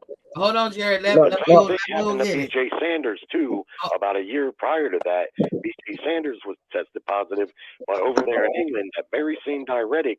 Here in the States, you can take it up until the week of the fight, but over in England, you can take it up to the day of the fight. You just can't take it on the fight day. That's nice. In the system that they have rules just like that. Hey. You can take it during your training, but you can't take it the week of the fight. Go ahead, Bo. Let Bo get it off. Yeah. Go ahead, so Bo. basically, over here you could take. It's the same thing over here. That you have up to the day of the fight, what they call in competition. But at the end of the day, you're supposed to be part of the whole clean boxing, right? He wasn't even supposed to have that in the system at all. Regardless, they just found a loophole to get him out of it, just so he could keep that title. The was the rules in the lies. No, you're mixing it up. You're mixing it up. You had VADA rules and you got WADA rules. They found with VADA. Yeah, he got tested in VADA, but they found a loophole in WADA, which basically says something about well, he's not in competition until the 24 hours before the fight. But under VADA, it was still illegal. And basically he got away for the fight. Was it WADA or VADA? VADA is doing the testing. WBC works with VADA only. Now VADA can take their tests to WADA's laboratories, but the way the trickery, the smoke and mirrors, is that the WBC say, yeah, we were VADA, but WBC only really checks their top 15 fighters. Number one. Number two, you only come into bloom, like right before the fight when you announce the fight. So while we here saying when they gonna announce the fight, once that person, the A side, announces the fight, at that point you're on the hook with VADA. But WBC is not spending the money. Their pattern has been that they wait till after the fight to check somebody through VADA, which and then you do cycle off every couple of weeks till and by the time after the fight, your testosterone ratio is where it normally would be in any man. So you're not catching shit. So I do believe you, Jerry, when you said it's a who's who of who's cheating, but VADA is the one they got to deal with, and VADA called them out, and VADA was expecting Mauricio Sulaiman to do something. Mauricio Sulaiman did what he did. Did not get us do any kind of punishment, and that bullshit punishment that they gave Canelo, because now fighters all the fighters are fighting twice a year. So you ain't hurting shit by sitting out 6 months. You ain't hurting nothing. Hey, Bo. Can I borrow your I want to borrow your boxing knowledge real quick. Who was that dude in the fight with Mayweather that headbutted Mayweather and then Mayweather ended up knocking him out in retaliation? Victor Ortiz. That was Ortiz. All right, dude. And it was Maidana that had was trying to like strip the gloves down and take out the stuffing. Yeah. All right, and then Mayweather also fought Pacquiao, right? And if I'm correct, was the rumors and all that stuff around the delays in that fight was around Pacquiao getting tested? Yeah, you're talking about the first negotiation, right? The first negotiation. Yeah. All right, so Miss T, that's kind of my point to you. I was saying it's not necessarily that I'm defeated in regards to that. It's just that I realize fighters got to protect themselves at all times, and I feel like the reason why those deals went down that way is because of Mayweather being proactive.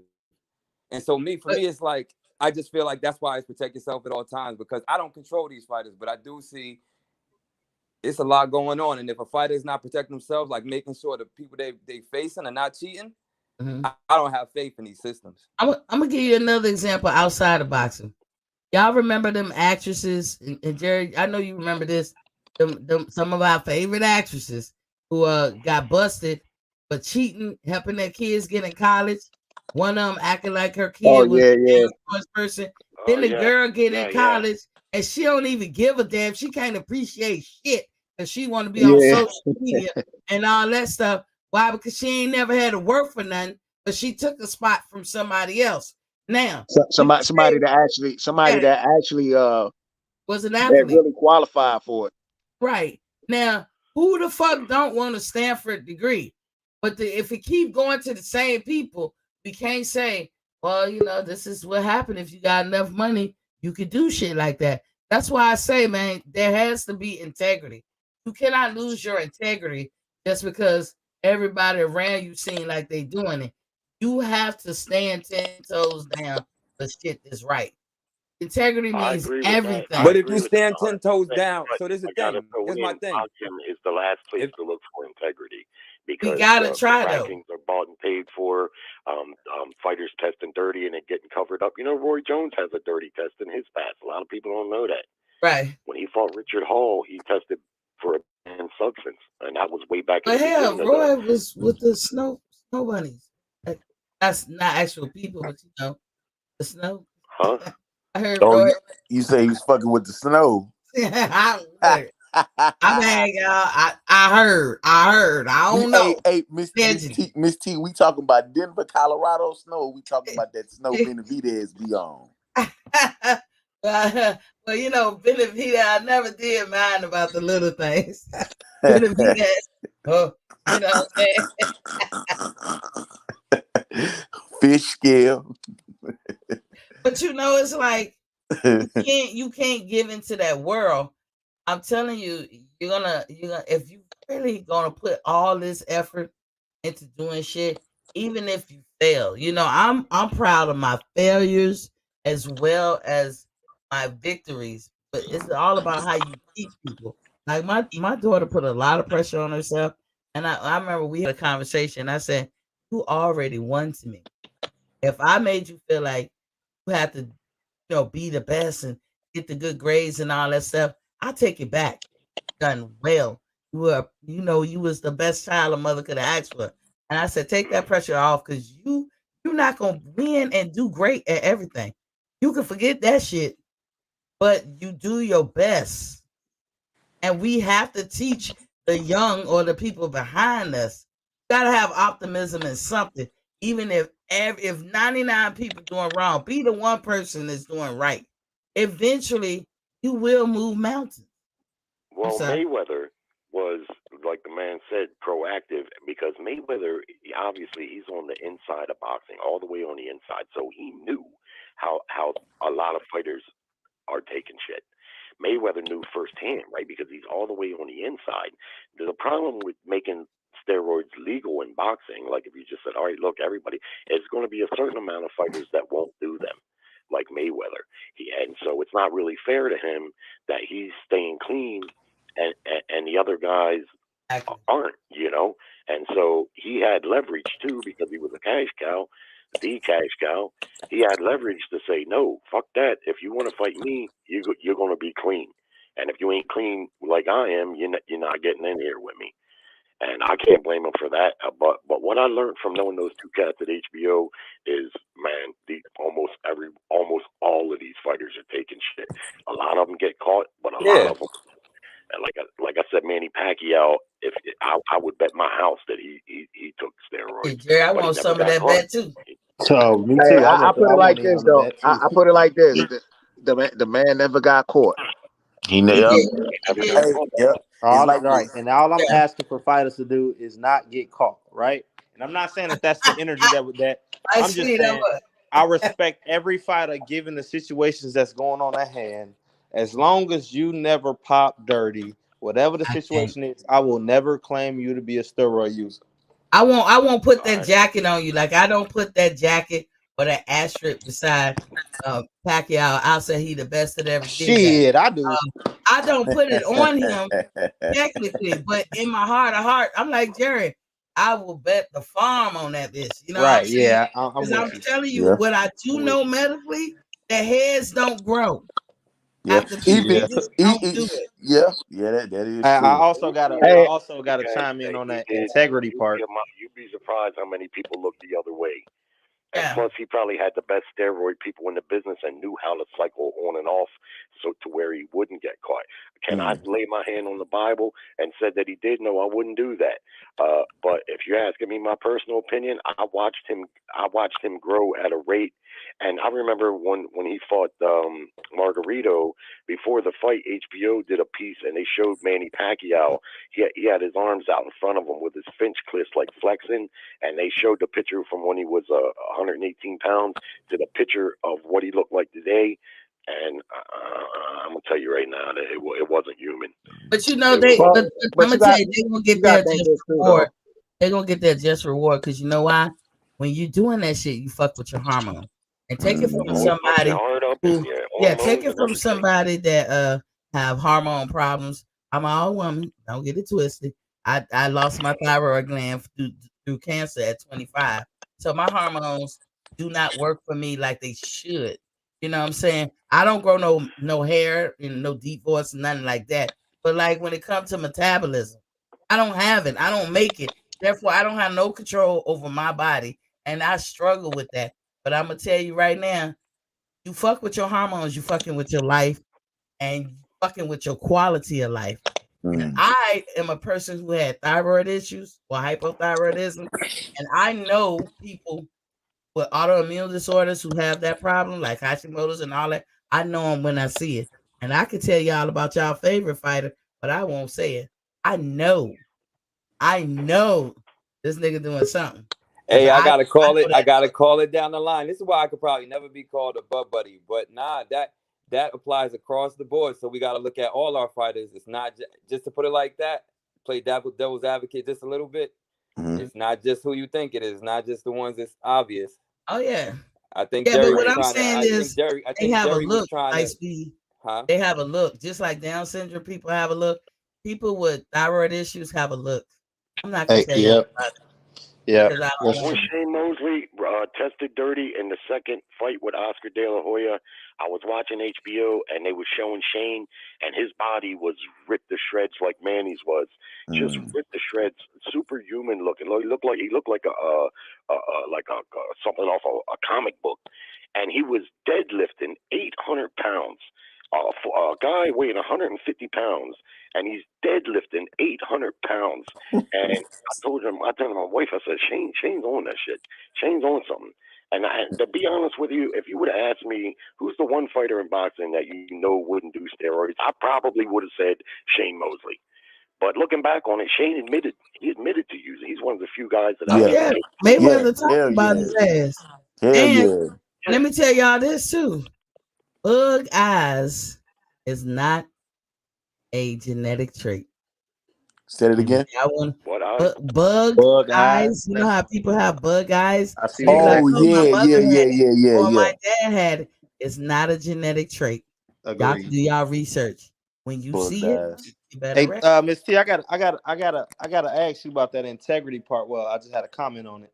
Is that I kind of feel like, and we all know that as a black boxer or a pure boxer, no matter what situation you have, you don't have leverage to do things like call out sanctioning bodies, or you can't do those type of things because it affects your bottom line, right? Only a person who can knock people out, and this is black fighters, of course, because black fighters often are the best at some point in time, but like that those fighters, if you a pure boxer, and Floyd is different. But if you ain't knocking nobody out, you ain't got no leverage to speak on sanctioned bodies, and that's going to affect your bottom line. Well, you have to again.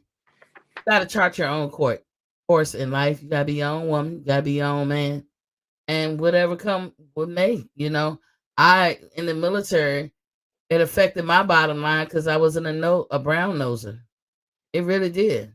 I wasn't where I could have been had I chose the brown nose, but a bitch can't do that. So I had to take what come with it, and I'm okay with that. I made my peace. I had a lot of unfair shit happen to me on purpose, unfair straight blocking. Hey, I made my peace with it because I took the lemons they gave me and made lemonades.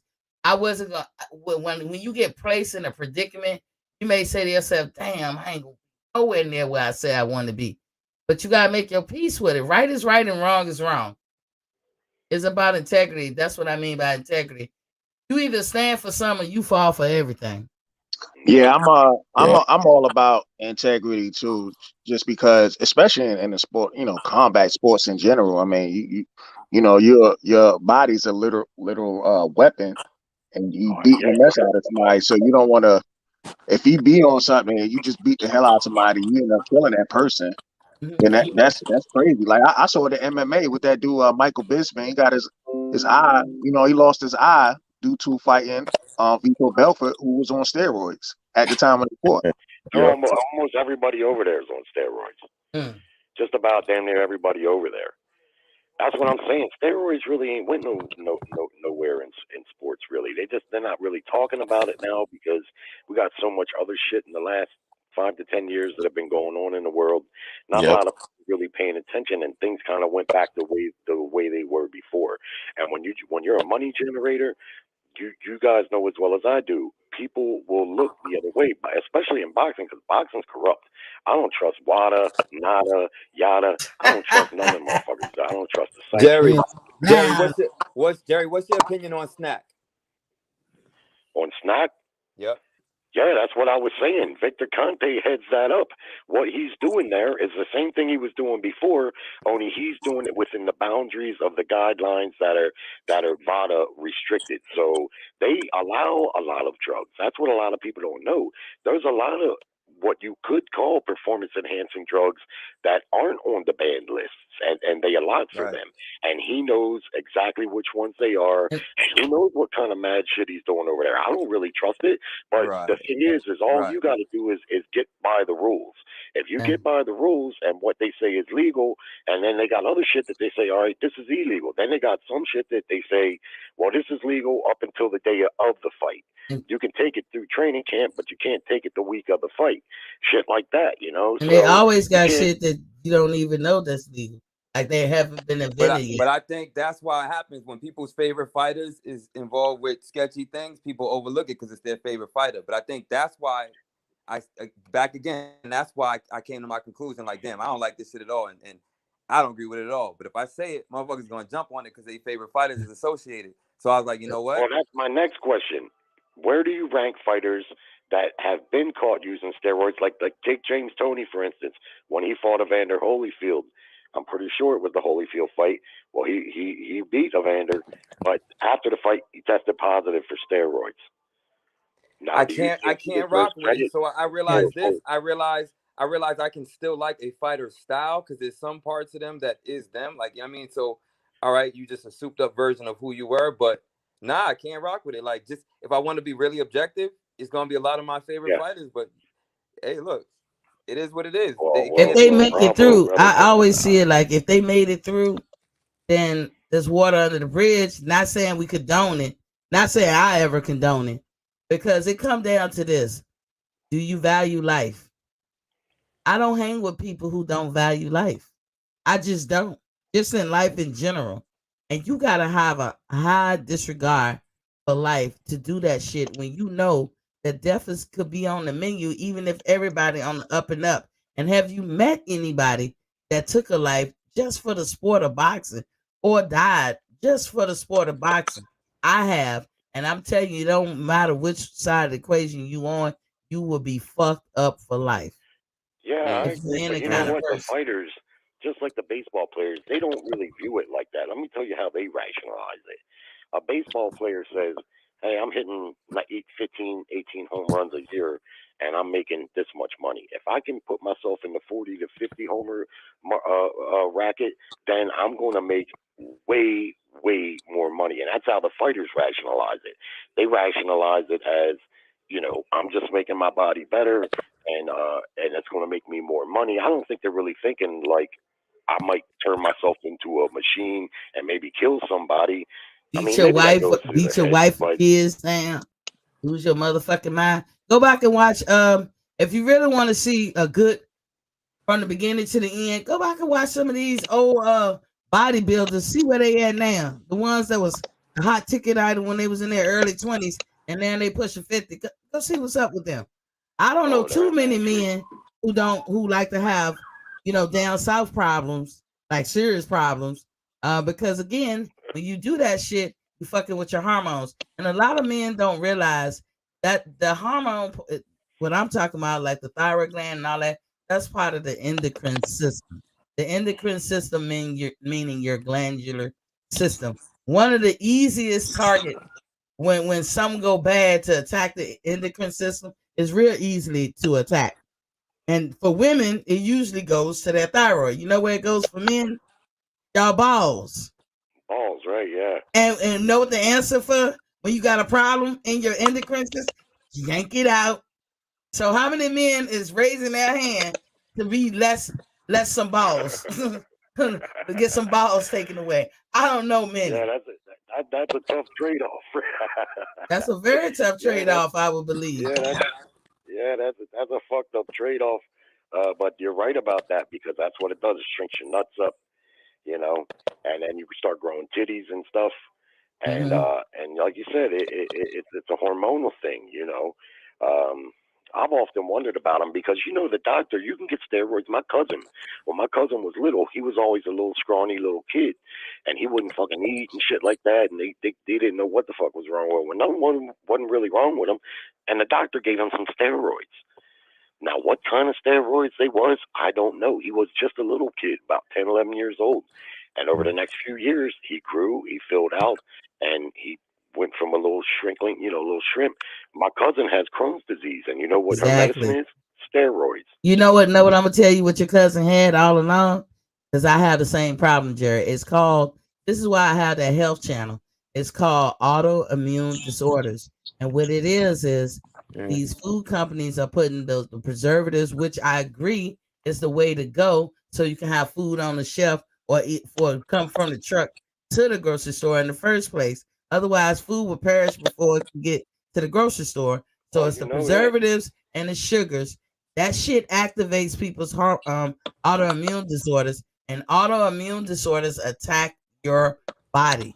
I have it, and that's what was wrong. I used to be like your cousin, skinny as hell, wouldn't eat, got ass whoopers because I wouldn't eat. Always got sick when I ate. That's why I didn't want to eat, and I never knew until my late 30s. And now the damage is done. This is why I had thyroid cancer.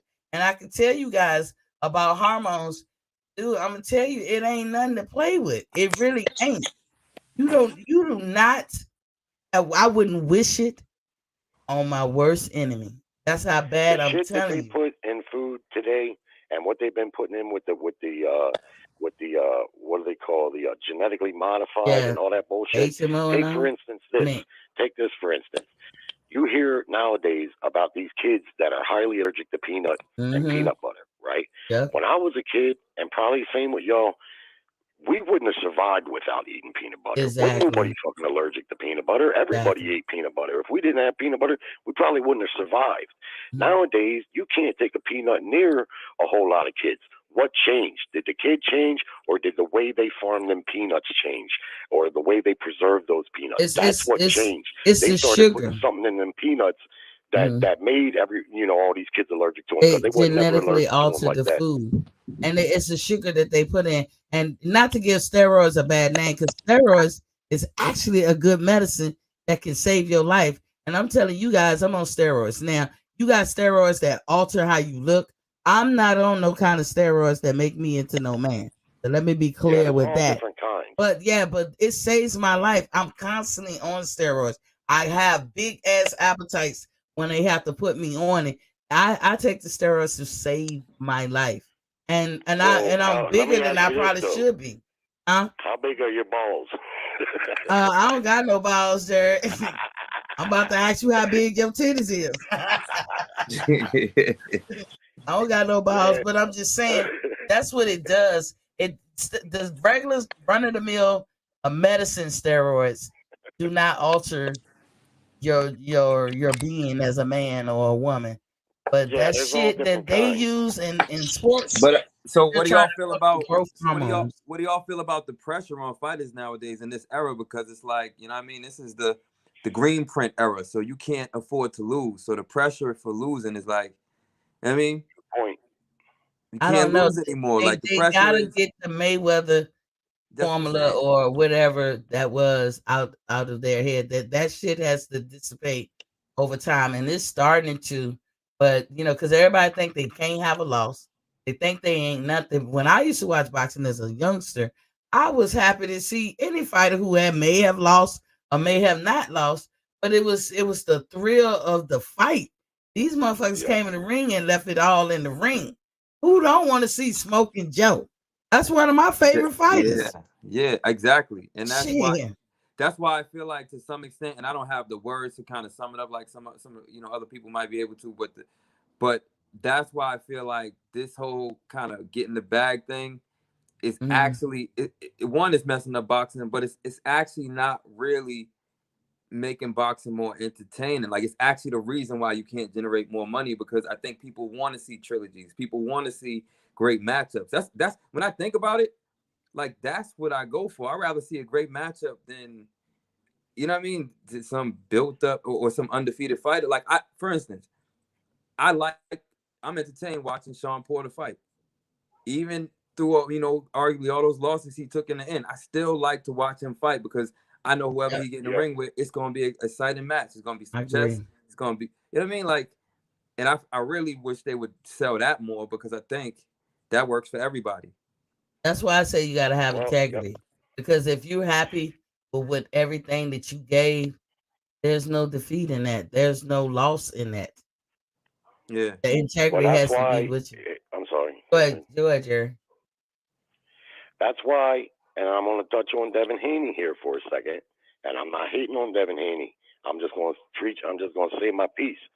If you give me my choice between Devin Haney or either one of the Charlo brothers or Sean Porter, I'm going to take those three fighters over Devin Haney every day of the week, and I'm going to tell you why. I know y'all don't like to hear it when people say Devin Haney is boring, but if you look at Devin Haney in that fight against George Kambosos, he was better than George Kambosos in every way a fighter can be better than another fighter. Now, you take a great fighter like Ray Leonard. Well, Ray Leonard knew he was that much better than you and that much faster than you. Best believe he was going to get you up out of there. He was going to dazzle the crowd, and he was going to take some chances, and he was going to make it exciting. The Charlos, when they first popped up on the scene, they kind of got on my nerves a little bit. I said, man, these guys are doing a lot of barking, considering, where they're at in boxing. But it didn't take long for them to grow right on me, because you know what? They show up to fight. They show up fit to fight. They don't look to jab and grab, and they don't look to hide behind their shoulder and move around the ring all night. They're not face first brawlers. They box, but they come to fight. So I always feel like I get my money's worth with them. And Sean Porter, same way. Yes. It don't matter to me that he's got some tough losses. That guy gives his 100% every time, and he makes it exciting.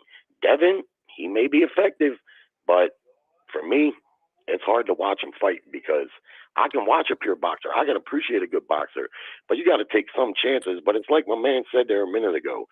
Nowadays, if you get one loss, back in the day when I came up with Hearns and Hagler and Duran and Leonard and them, if you was a fan of Tommy Hearns and he lost, you didn't just jump ship from Tommy and say he was a bum or he got exposed. You still was rocking with Tommy Hearns.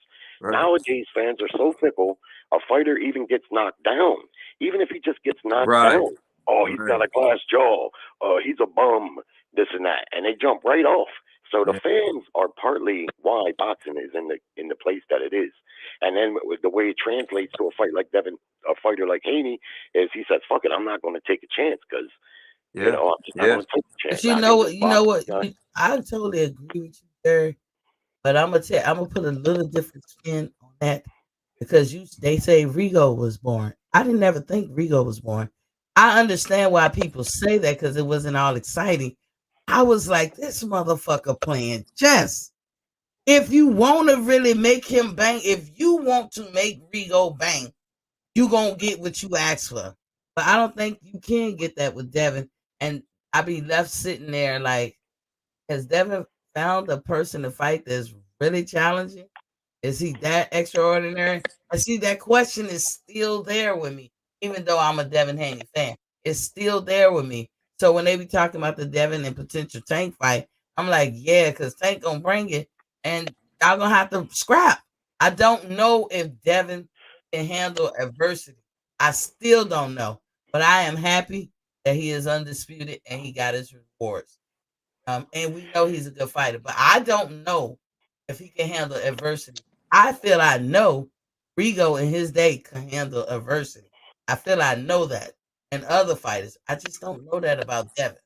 I feel like especially with Devin, like, and if he can't handle adversity, I mean, maybe he's born with it, but he's not utilizing it because he's being too careful. But I know if he does have it in him, if he don't use it soon, it's gonna be like an Anthony Joshua, because I just feel like you can play safe, you can't play it safe forever.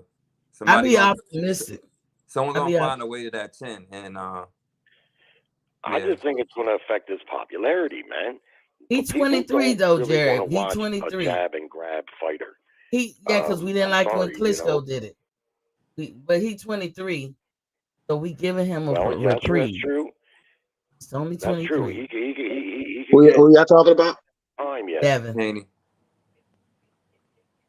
Yeah, we were just saying that like Jared was explaining like between Charlo Porter and who was the other one, Jerry?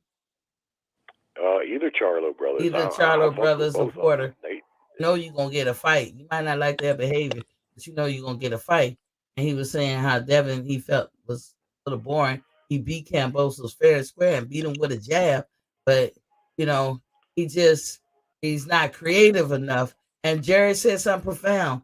When you're in a fight with somebody and you know you are better than them, and you know they're not supposed to be there with you because they're not on your level, the object of the game is to get them out quickly as you can. And that's how you market yourself, man. That's how people wake up and pay attention to you.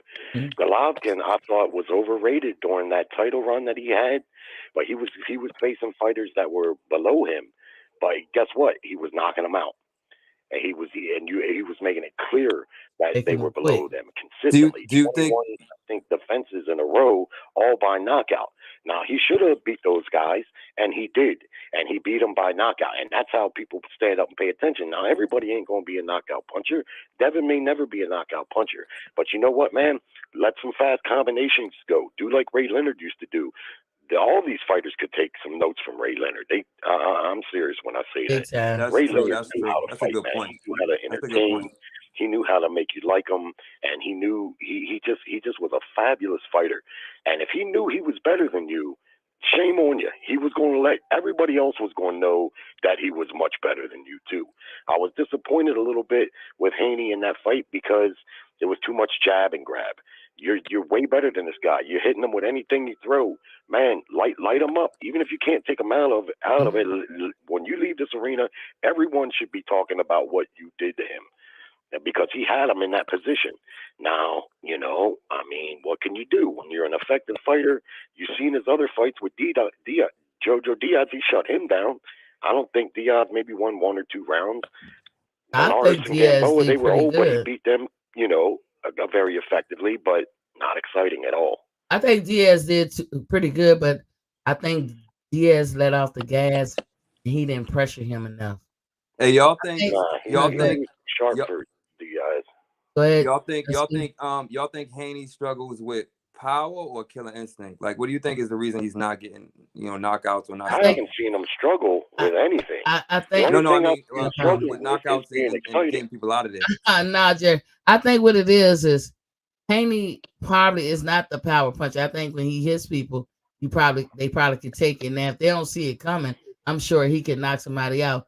But I also think that Haney is in love with the fact that he don't get tired, and he's so fundamentally sound. He's in love with that. Instead of, like Jerry said, be a little bit exciting, like do a little dance, bounce on, just shake your shoulders a little bit and pop shot a motherfucker all night. He could throw his some little combinations. Things. Yeah, throw a lot of combinations. If you're gonna beat them, if you're gonna beat them by wearing them out, because I think when people fight Devin, they get tired and they be like, "Damn, there's nothing I can do with this nigga. I can't hurt him. He can't get tired. He just don't stop. No, he's So frustrating. He's frustrating. Yeah, he's frustrated. He frustrates folks. Yeah. So he's so fundamentally sound that he frustrates you, and he's an effective fighter. He's proven to be very effective, but that doesn't translate into popularity. People nowadays, especially, but even myself, I'm an old head in the fight game. I don't want to watch a jab and grab fighter. I'd rather watch a fighter like Porter, who may have done lost 3-4 fights, but he's going to bring it. And he don't have to fight like Porter. I'm not saying he has to go all the way to that level, but you know, I fear for Devin that he's gonna have problems making. What do you think about Shakur? He think he gonna peak, and then he gonna fall off. What about Shakur? No, I just don't think he's gonna have enough fans to really make the big fights, because when he fought Jojo Diaz, he fought him in Vegas. That's his adopted hometown, and that fight sold, from what I heard, 4,200 tickets. Oh. What about Shakur? You see what I'm saying? You said about Shakur? Yeah, is it the same thing with Shakur? He's got to do something to turn his game up so he can, you know. Well, then Shakur does that. And Shakur does that. What they say? Shakur's a lot more exciting. Yeah, Shakur no, understands the same thing with the Shakur. assignment. What he's saying about Devin. Well, Shakur could be like Devin, but Shakur understands the assignment. Shakur ain't no big time power puncher. Yeah. But Shakur would change it up. He'll make you look silly. He'll, whatever. If when he beat Oscar, he did it on purpose like that. I really feel, I don't have to be convinced. I feel like he purposely fought him like that. And I've seen Shakur fight all kinds of different ways as a complete boxer. Yeah, I agree. I agree. There's something more beautiful about when you watch Shakur box. It's just he's more exciting. It's just that simple. He'll let his hands go. He'll get aggressive at times, you know. And he'll get pissed. And you got to do stuff like that. You can, you know. Tank is strategic. People want to be entertained. Boxing is a sport, yes, but it's also about entertaining people. And with the UFC over the last 25 years, we can say what we want about the UFC, but one thing about it, and I'm not even that big a fan, but when I do watch the cards, they're usually pretty exciting. They are. And they let their fighters lose and come back to fight another day. Like, damn. Hey, Tank like a submarine. He's strategic as hell, shooting off them torpedoes. But I'm gonna go to the Star Trek vernacular and say he shoot off photon torpedoes. He's strategic as hell. That shit is exciting, because you know what kind of thinking you got to be doing to let off one of them fucking torpedoes that Tank throws. Yeah. That's what Devin don't do. You don't see the strategy. You don't see his mind working in there. You see, let me ask repetitive. You this. Have you guys ever seen a harder puncher at 140 or below than Tank Davis? I want to say Regis Prograis. I don't think I can remember anyone under 140 that punches like him. Well, it's kind of ridiculous. It's kind of ridiculous. I mean, he struck Raleigh with thunder. He struck Raleigh with thunder. That was like Terrence Crawford. But y'all, hey, we over 3 hours, so how the fuck? yeah, we are. I mean, we be having a good time, Jared. We enjoy you. We enjoy everybody. Thank y'all for coming in. I try to do like I said, I'll do my show when the train is moving, Lightspeed, closing thoughts. What you got on? Yes, sir. Well, first I want to say I dropped out the other day because me and Jerry was going back and forth. But like, I try to play it down the middle, and like, no one agrees on everything. But salute to you. I respect your boxing knowledge. It was a great discussion. Miss T, you already know why I'm here. Just you punked out. I rock with it. Yeah, no, I rock with the intelligent boxing conversations. It's a great rock. So, you know what I mean? I stay supporting. So I guess my message to everybody in the chat, like, hit that like, subscribe, donate. Yes, please. Yeah. Give me some subscribers if y'all can. Have my algorithms up. Jerry, closing thoughts. I got an idea that maybe we could start an online petition for this Bud and Spence fight, and us fans, if we could get together as boxing fans, because there ain't a whole lot of us, and maybe we could make an online petition and give the folks at Showtime and Al Heyman and them a clue that we want this fucking fight, man. And we getting tired of bullshitting. You know, Yeah, that's a great idea. That's a great idea, Jerry. That's a great idea. Do you think there's a way I to don't think insert I inside don't of think that, that the like, fight can really withstand too much marinating. You know, they got to strike when the iron's hot. Bud Crawford been out of the ring for a little while. People forget it's not like he's a super popular fighter anyway. Earl Spence has already had two very untimely and lengthy setbacks. This fight needs to happen, and it needs to be announced within the next couple of weeks. And they can't have it in the summer now because Golovkin and Canelo are already going to make the big summer fight.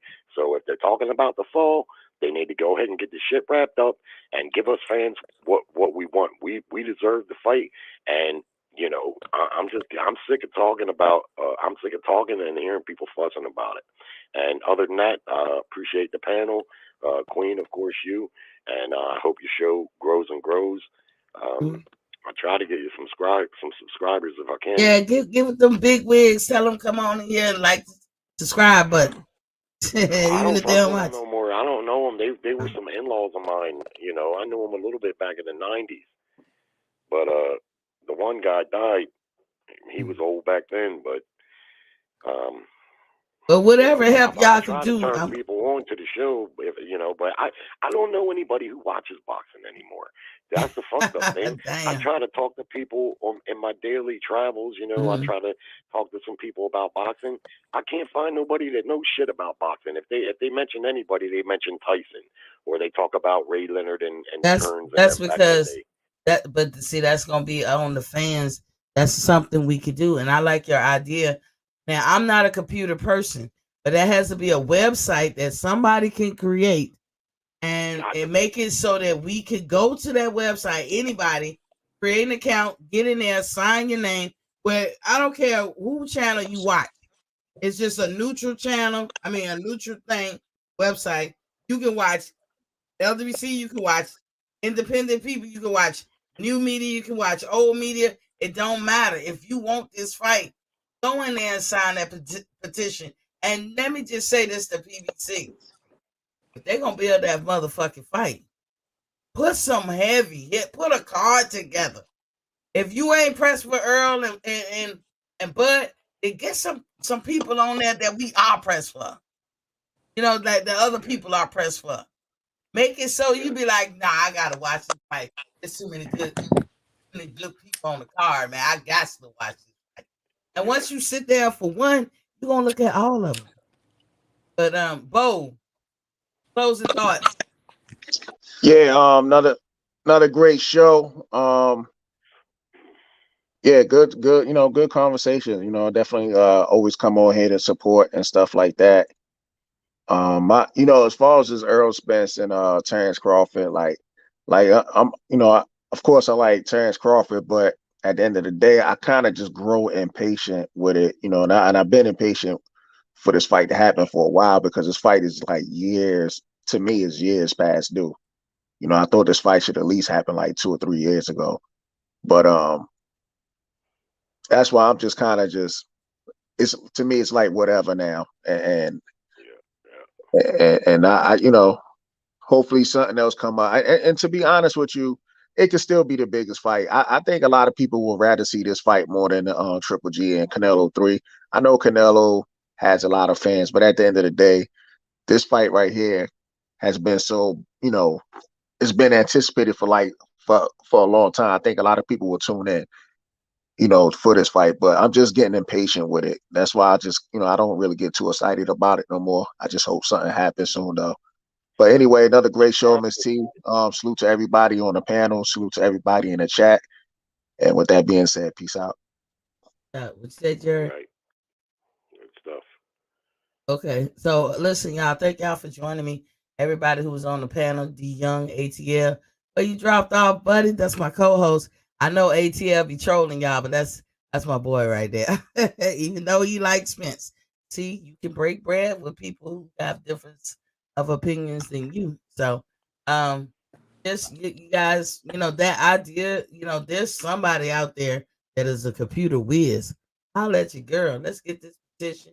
And I'm not a computer whiz, but I do web development. So there goes that. Yeah. Nice speed. Hook that up, please. Yeah, Hook that up. That's a petition where people can come in. It don't matter what set you claim. Just go in there and sign and say, "Give us the fight. Give us free." I wanna so you can connect me with Jerry. We'll get on that. Cool, Jerry. Between me, you, and Lightspeed, we're gonna make that happen. Okay. Jerry calls in, but Jerry, you see my email, Boxing Fans Talk, and so I'm saying this to you too, Lightspeed. It scrolls at the bottom of every show I do. Boxing Fans Talk. Let's talk through email. Now I'm particular. I don't give out personal information, but I do have that email, and that phone number is actually a Google number, so it's not my personal phone number.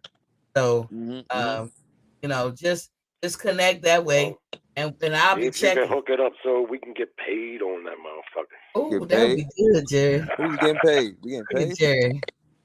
All of us can split it in between, but somebody gonna beat us to it, so we got to jump to it. I cannot help you in any kind of All right, computer well, stuff. I'll send you an email and you can pass it on to him, I guess.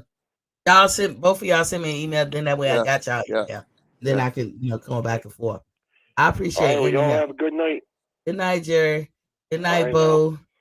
Good night, Lightspeed. Good night, panel. Good night, chat. Good night. Thank y'all for joining in. Remember, when you know better, you do better. I'm gonna read this last post. He said, "Past due. This for all the belts now. It could have been a unified fight. It's undisputed now, and I think it's perfect timing to build this fight up. It hasn't happened to now. Yeah, we just hoping for the best. It ain't the end of the world, y'all, if we don't ever get it. But we're fans. We're really boxing fans, and this is what we want to see. So don't forget to like, share, and subscribe. And if you're watching me on replay, leave a message. I am open-minded. I do listen to what you said. If you have any questions about fighting the health of you, we went off in a tangent about, hormones and this, that, and the other. Got any questions? Anything that I've said? Even if I don't know the answer, I'll point you in the right direction. But remember, y'all, when you know better, you do what? You do better. In light of that, hey, thank you. Peace. And I'll see y'all tomorrow.